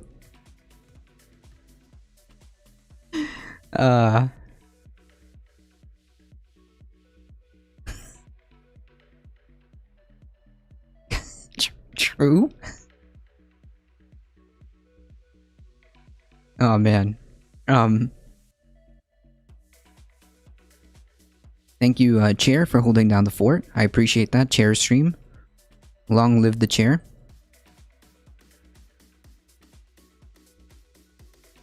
Anyways, TLDR, no. This was not a tourist visit, okay?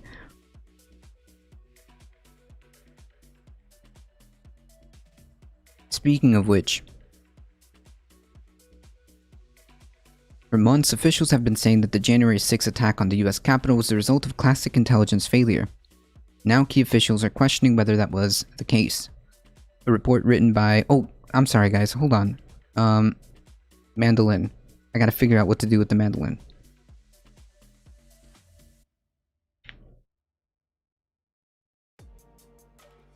Oh boy.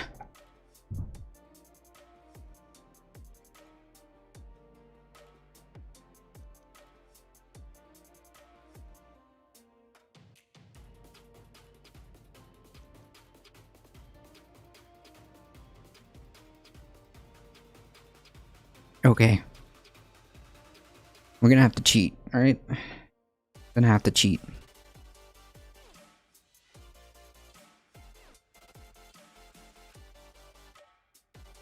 What's this new embedded clips?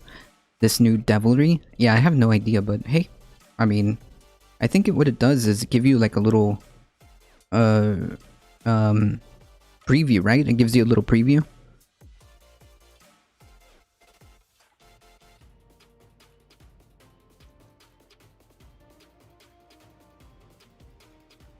Practical mandolin chord.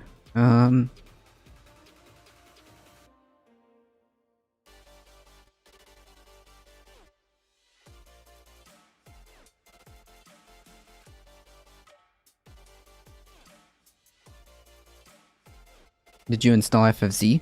Yes, I believe so. I believe I have FFZ. FFZ.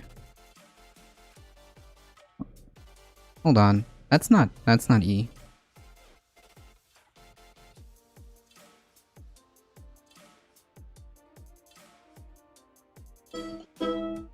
That's not E either.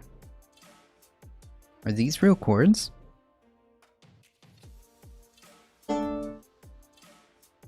I think that's what does the previews. Oh!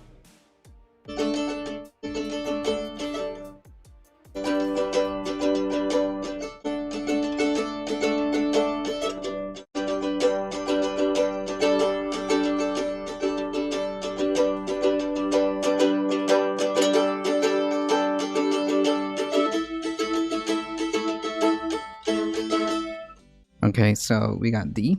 I think I like that.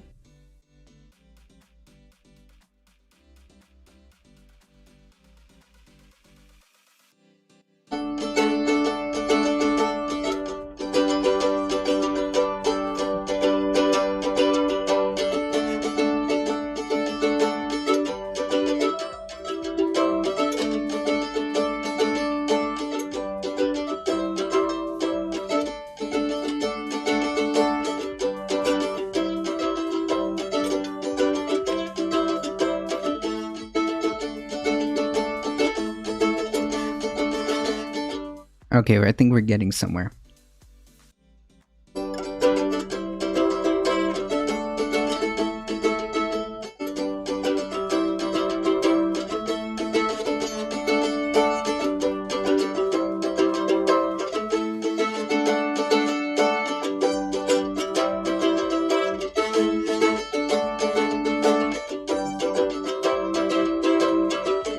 Ah, okay.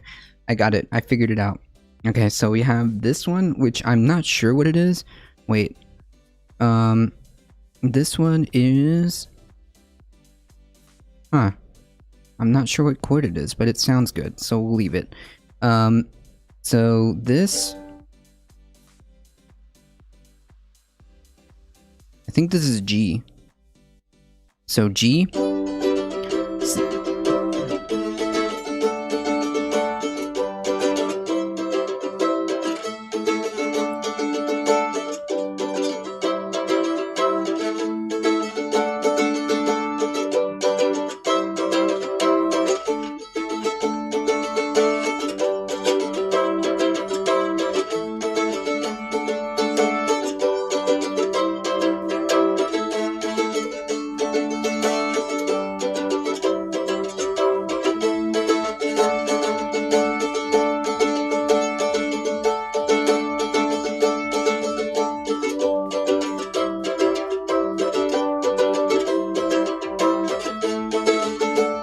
Okay, cool. Yeah, there we go. GC, so it's GCAD. That's right, Memmius. You got it. That's GCD. Sorry, GCAD. GCAE. Cool. We figured it out. We did it. We did a tiny rift, live.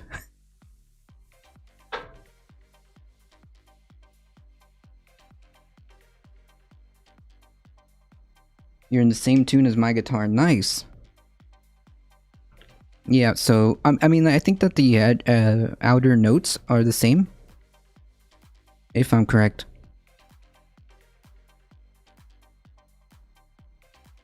Hey, Justin, how's it going?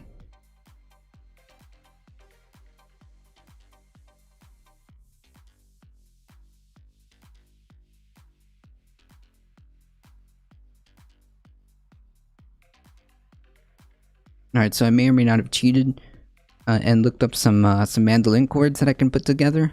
I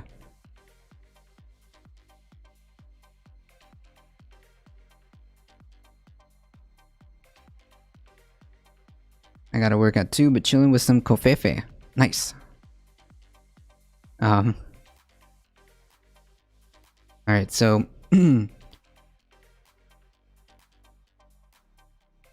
let's get through some of these here. For months, officials have been saying that the January 6 attacks on the US Capitol was a result of a classic intelligence failure. Now, key officials are questioning whether that was the case. A report written by former head of intelligence at the New York Police Department, Mitch Silber, titled Domestic Violence, Extremism, and the Intelligence Challenge, makes clear that the officials at the FBI, Department of Homeland Security, and other agencies had collected plenty of intelligence leading up to the insurrection at the Capitol. What they failed to do was analyze it. I mean, wait. Regular civilians had access to this. Like, regular people saw what was happening in some of these Facebook groups, some of these parlor chats. This wasn't a secret. I hope that wait. Okay. Sure. Intelligence collection did not fail, Silber writes. An analysis for the Atlantic Council obtained by NPR before its publication next week. In fact, it was robust. Rather, the failure was in the analysis of intelligence and the failure of senior government officials to issue warnings based on intelligence. So, gross incompetence, willingness to overlook what was clearly happening. That could explain why a little-known division of the DHS called the Office of Intelligence and Analysis, or INA, is now receiving so much attention. In addition to the upcoming report, the Senate Homeland Security and Governmental Affairs Committee is devoting a hearing on May 18th, which is today, to INA, and will focus on what the Intelligence Division was doing in the run-up to the Capitol attack. The INA's job is to create these threat assessments so that its consumers have a better sense of how to deploy resources, how to think about what a threat may be, said Juliette Kayyem, a former assistant secretary at DHS. It basically was intended to be a consumer of intelligence. Their next job is to analyze the intelligence, and pass it along to law enforcement. Yeah. A key part of the INA job is to provide a written analysis of possible threats to public events before they happen. These threat assessments aren't just done for gatherings that have potential for violence, like to Unite the Right rally. Instead, these assessments are produced as a matter of course, even for the events of the Kentucky Derby or the New Orleans Jazz Fest. But as NPR has previously reported, the threat assessment would have put everyone on notice of the Capitol insurrection. The threat assessment that would have put everyone on notice ahead of the Capitol insurrection never came, even though FBI, DHS, and New York Police Department, among others, had information they needed to see that the pro-Trump rally ahead of the election certification would erupt in violence. Right, I mean, it didn't take the FBI or any law enforcement analysis to understand what they were talking about on social media, right? I mean,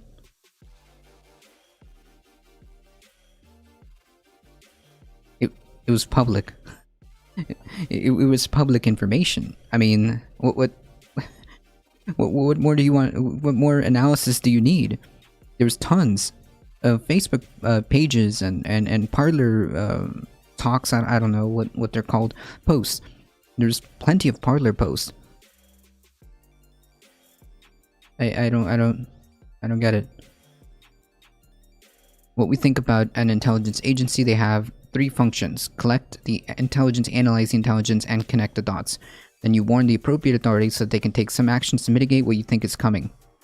And if you look at number 2 and number 3, analysis and warning is a clear failure on DHS, or a willingness to overlook what happened. Former DHS officials and intelligence analysts interviewed by NPR make plain that anyone looking for what went wrong ahead of January former DHS officials and intelligence analysts interviewed by NPR make plain that anyone looking for what went wrong ahead of January 6th should start with INA. It turns out that despite its critical role in identifying threats here at home, INA is fraught with issues. First, officials told NPR that INA is full of people from other departments and working there does not seem as a plum assignment. So, understaffed? Or what is the issue here?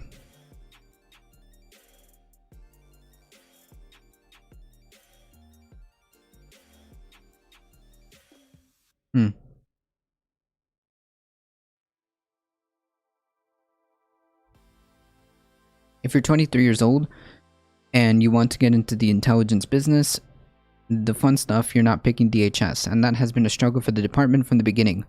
Within the intelligence agencies, INA was not an equal partner. It might not have even been viewed as a cousin. It was a distant friend that you tolerated who showed up at the party. Wait, this is incredibly important, though. This is... So then why do you... Okay.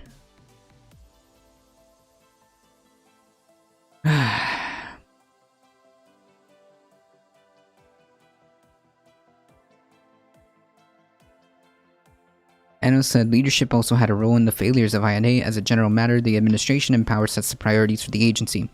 For example, radicalized youth potentially intent on attacking the homeland was a big priority during the Obama administration, as ISIS began to recruit in the US and in the wake of the Paris attacks in 2015.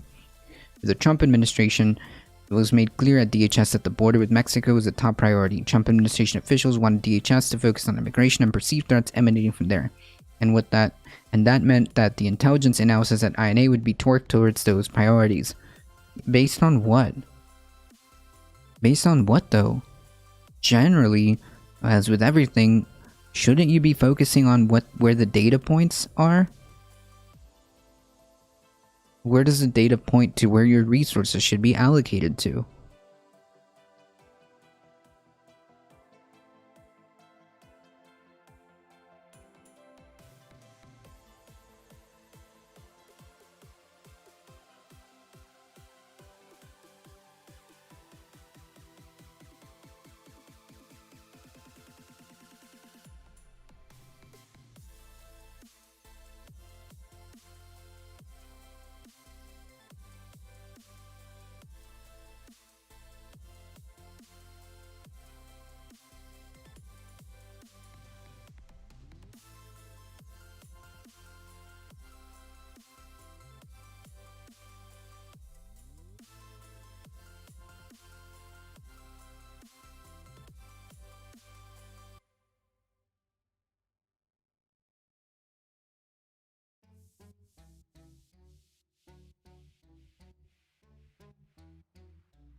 So when you look up at where the data points, got a lurk live, I have a meeting. Hey, thank you so much for hanging out. But data doesn't take my feelings into consideration. True. Cheers.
Where is the most lethal and persistent threat?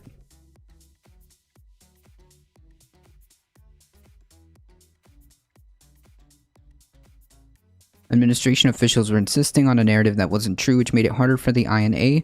Rosenbaum said during set of the office during the Trump administration, you had the president screaming Antifa's behind this. Anyone who's actually doing the analysis knew that was utter falsehood, and DHS was much aligned in accommodating the president. What that means is, although there was plenty of red lights flashing, raw intelligence from the NYPD, warnings from the FBI, and threats on social media that the whole world could see, INA never put it all together. Wait. Okay. Sure. Rosenbaum faults not just the pressure to find threats from the left, but also a failure of imagination. The analysts at INA were reluctant to countenance that a demonstration in Washington, D.C. convened by a president could go so horribly wrong. It's not that it could go so horribly wrong, it's that there was very clear and public postings as to what the intentions of some of these people were. I don't get it.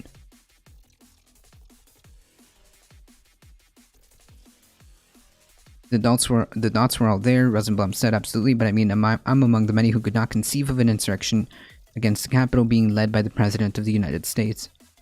For Mitch Sober, the riot is a wake-up call. We need to retool our focus in the intelligence and retool the way we've looked at the threats. Certainly for the last 20 years. We've been... I also want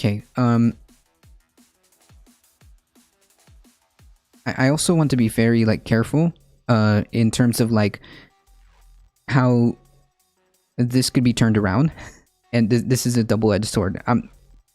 Obviously, domestic terrorism needs to be addressed. But I also want to be very careful with how the state expands its power, right? Just use the tools that you have. In this article, they admit that the tools that they had weren't deployed in the way that they were supposed to be, right? They're not functioning properly. We don't need to add more surveillance. We don't need to add more weird, expansion of governmental executive power. Just properly identify and properly use the tools that you have. There's reasons why you have these things. You just failed to deploy them properly. The Biden administration last week said it would be forming a new branch within INA to focus on domestic terrorism. The House, for its part, has started its own bipartisan effort to form a commission to examine the riot. Among other things, it could produce something like a 9/11 commission report so that the world can better understand why the events of January 6th unfolded and as they did.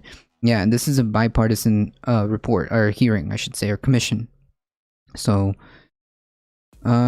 interesting.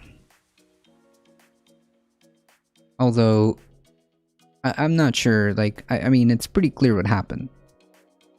We've had numerous amounts of data, posts, video. I guess it's just good to have it all documented in one place.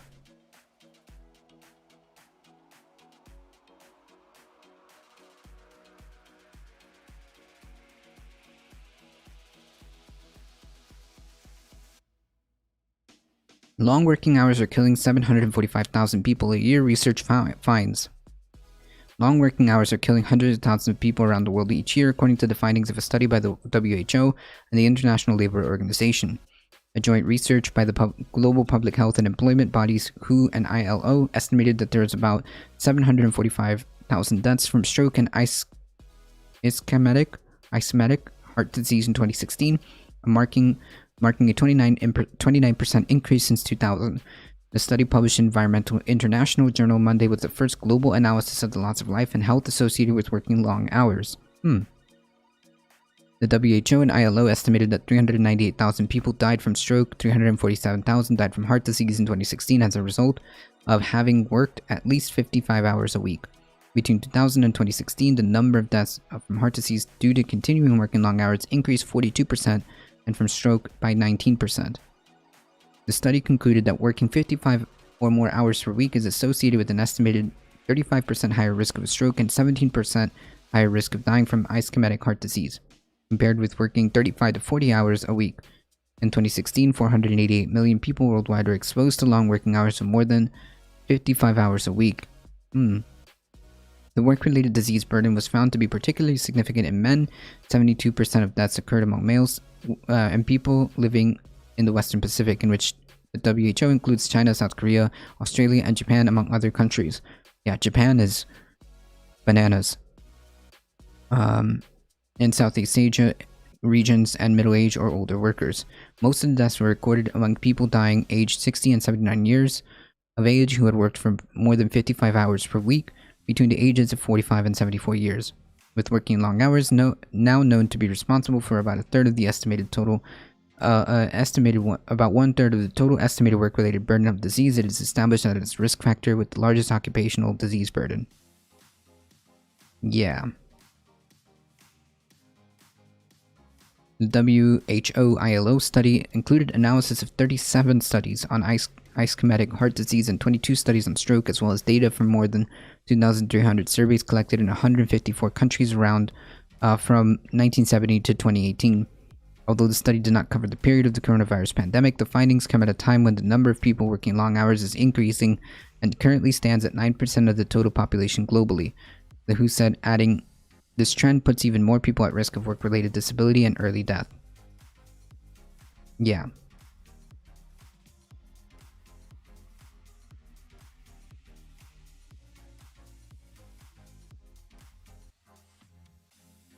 David Cross did a good video on how Americans settle for so much less out of our workplaces. True. I think that was a Gravel video, wasn't it? I'm pretty sure that was a Gravel video. I think. Pretty sure. Actually, I think we even watched it on stream at one point. So yeah, it turns out like we know that overworking has a negative impact on our health. This isn't up for debate. Working this amount of time has a negative impact on our health. I mean, how can it not, right? How can it not? A lot of it also has to do with like mental health, which yeah, does translate to having physical health. So I'm not surprised by this at all. I'm not surprised by this at all.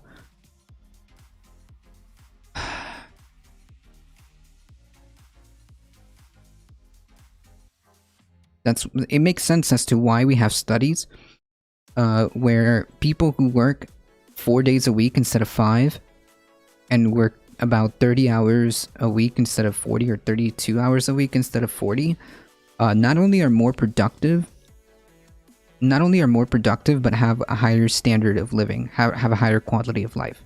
So it makes total sense as to why these studies are consistent, right?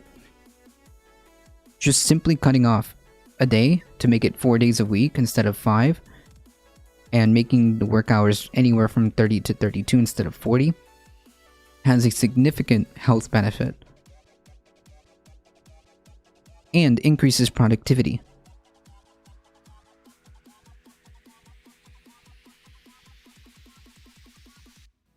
Alright, I hope that we can get to this one, but I think this one takes more precedence.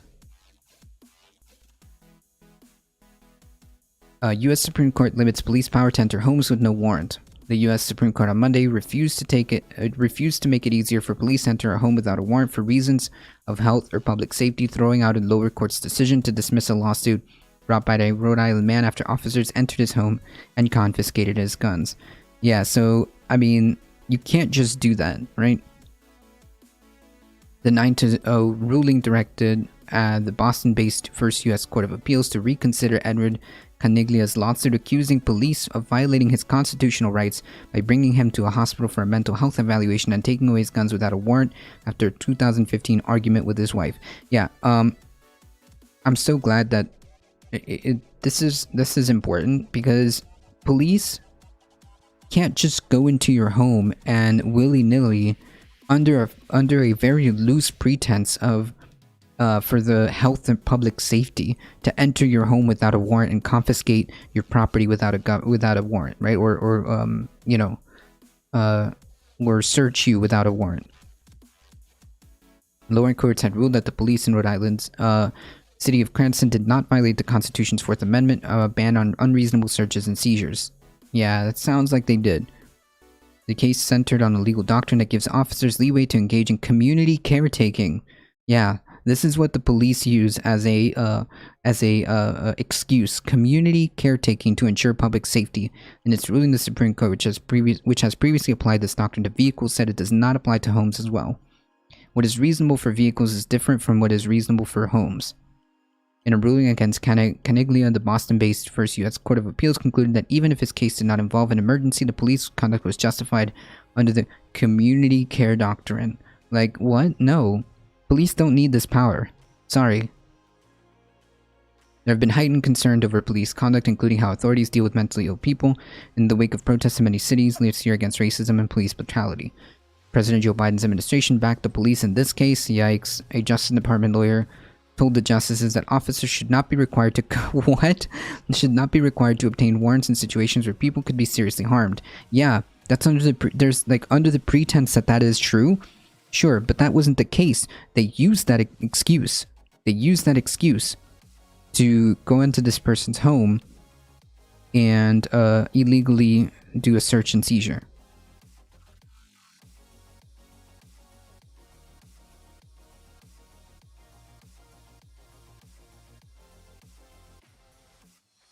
The Rhode Island case arose from a domestic dispute. An argument between Caniglia and his wife Kim began over a Walt Disney World coffee mug. What? And then to disagreement about her extended family, blah blah blah. At one point, Caniglia retrieved a gun and asked his wife to shoot him to get me out of my misery. Yikes. She decided to spend the night at a hotel and then called police because she feared her husband could be suicidal. Caniglia said in court papers that he had no criminal history, no records of violence or misuse of guns. Police returned his guns only after he sued. Yeah, so, no. You can't just go into people's, I get that this was a domestic dispute, but you handle it and you don't need to violate people's, constitutional rights. And certainly, this, brings up the expanded power, that police have to just go into your home, under the pretense of, in community caretaking, right? That's a huge problem. If police are just if police were allowed to get away with that, essentially, and essentially what they would be saying is,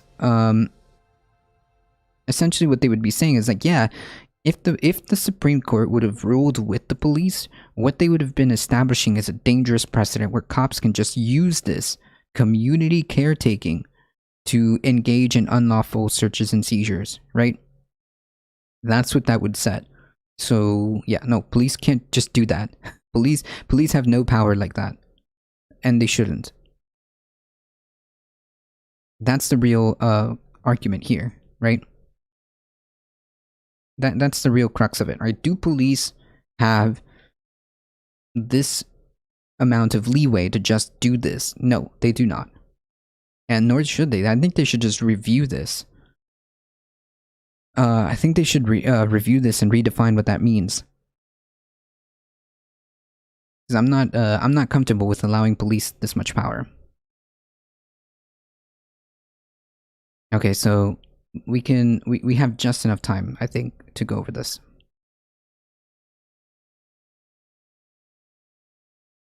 Somebody got a real good price on those guns at a police auction.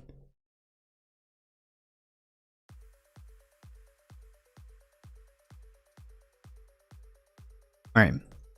Let's see if we can get through this one here. Group quietly boasts about crafting GOP voter suppression bills.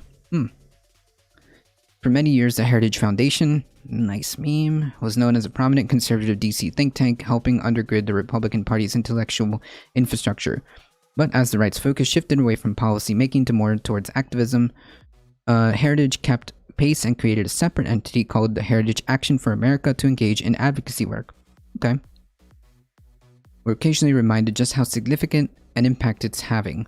Ari Brennan and Nick Surgery reported from Mother Jones yesterday. In a private meeting last month with big money donors, the head of a top conservative group boasted that her outfit crafted the new voter suppression laws in Georgia and was doing the same thing with similar bills for Republican state legislators across the country.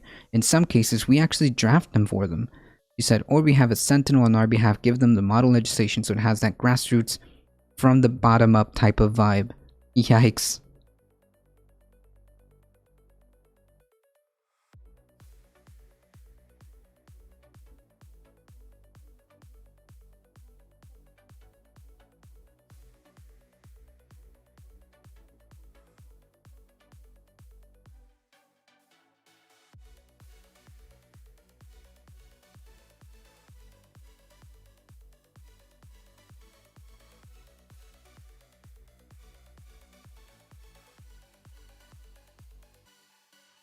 Okay. Sorry about that. At the heart of the story is a video obtained by Watchdog Group, documented and shared with Mother Jones, which MSNBC and NBC have not independently verified. So we're in. We're in. This is a possibility of what's happening here. That said, at face value, the recording does show Jessica Anderson, a Heritage Action executive director, speaking to donors at April 22 gathering in Tucson. But Anderson had quite a story to share with the group's financial backers, not only celebrating the wave of voter suppression measures being approved by Republican officials and state nationwide, but boasting about Heritage Action's direct role in the larger campaign. From the article, quote, the leaked video reveals the extent to which Heritage is a leading massive campaign to draft and pass model legislation restricting voting access, which has been swiftly adopted this year in the battleground states of Georgia, Florida, Arizona, and Iowa. It's no coincidence that so many GOP-controlled states are rushing to pass similar legislation in such a short period of time. Yeah, I did find that odd. I also find that odd that the messaging that is consistent with this supposed voter laws, the messaging is always, this is to preserve the integrity of the election. This is to preserve the integrity of votes. This is to, but where is the evidence that, first of all, what you're doing is going to A, preserve the integrity of the election, and B, where's the data warranting the necessity for this? Quote, Iowa is the first state we got to work in, and we did it quickly and we did it quietly. We worked quietly with Iowa state legislatures. We got the best practices to them. We helped draft the bills. We made sure our activists were calling state legislators, getting support, showing up at public hearings, giving testimony, a little fanfare. Honestly, nobody even noticed. My team looked at each other and were like, it can't be that easy. Oh my god, they're boasting about it. Of course, it wasn't long before the conservative group built on what easy success in several other states. For voting rights advocates, reports like these of well-financed dark money group writing anti-voting templates, all while giving faux grassroots types of vibe, are likely gut-wrenching. But what about the Democrats for the People Act, which would protect Americans' voting rights under these kind of efforts? The bill HR 1 in the House and S1 in the Senate is facing increasing odds. President Joe Manchin has balked at the ambitious proposal instead of offering a proposed fix to the Voting Rights Act, which he said that might serve as a bipartisan compromise. Womp, womp, womp. Nice meme.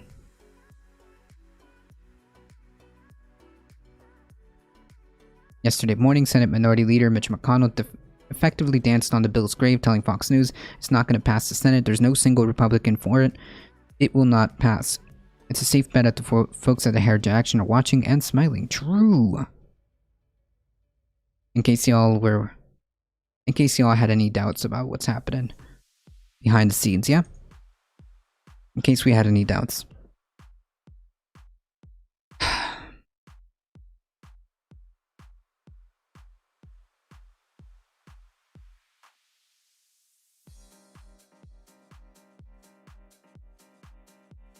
Paying attention to local elections and what your local representatives, your state representatives who have the ability to, I guess, set the ground rules for elections is incredibly important. Okay, it is incredibly important that you get familiar with your state representatives, your state legislators, and state congressmen and state senators. It's important that we get a real good grasp as to who these people are and any upcoming elections. This also brings me to the Supreme Court case that's happening, or that's about to happen.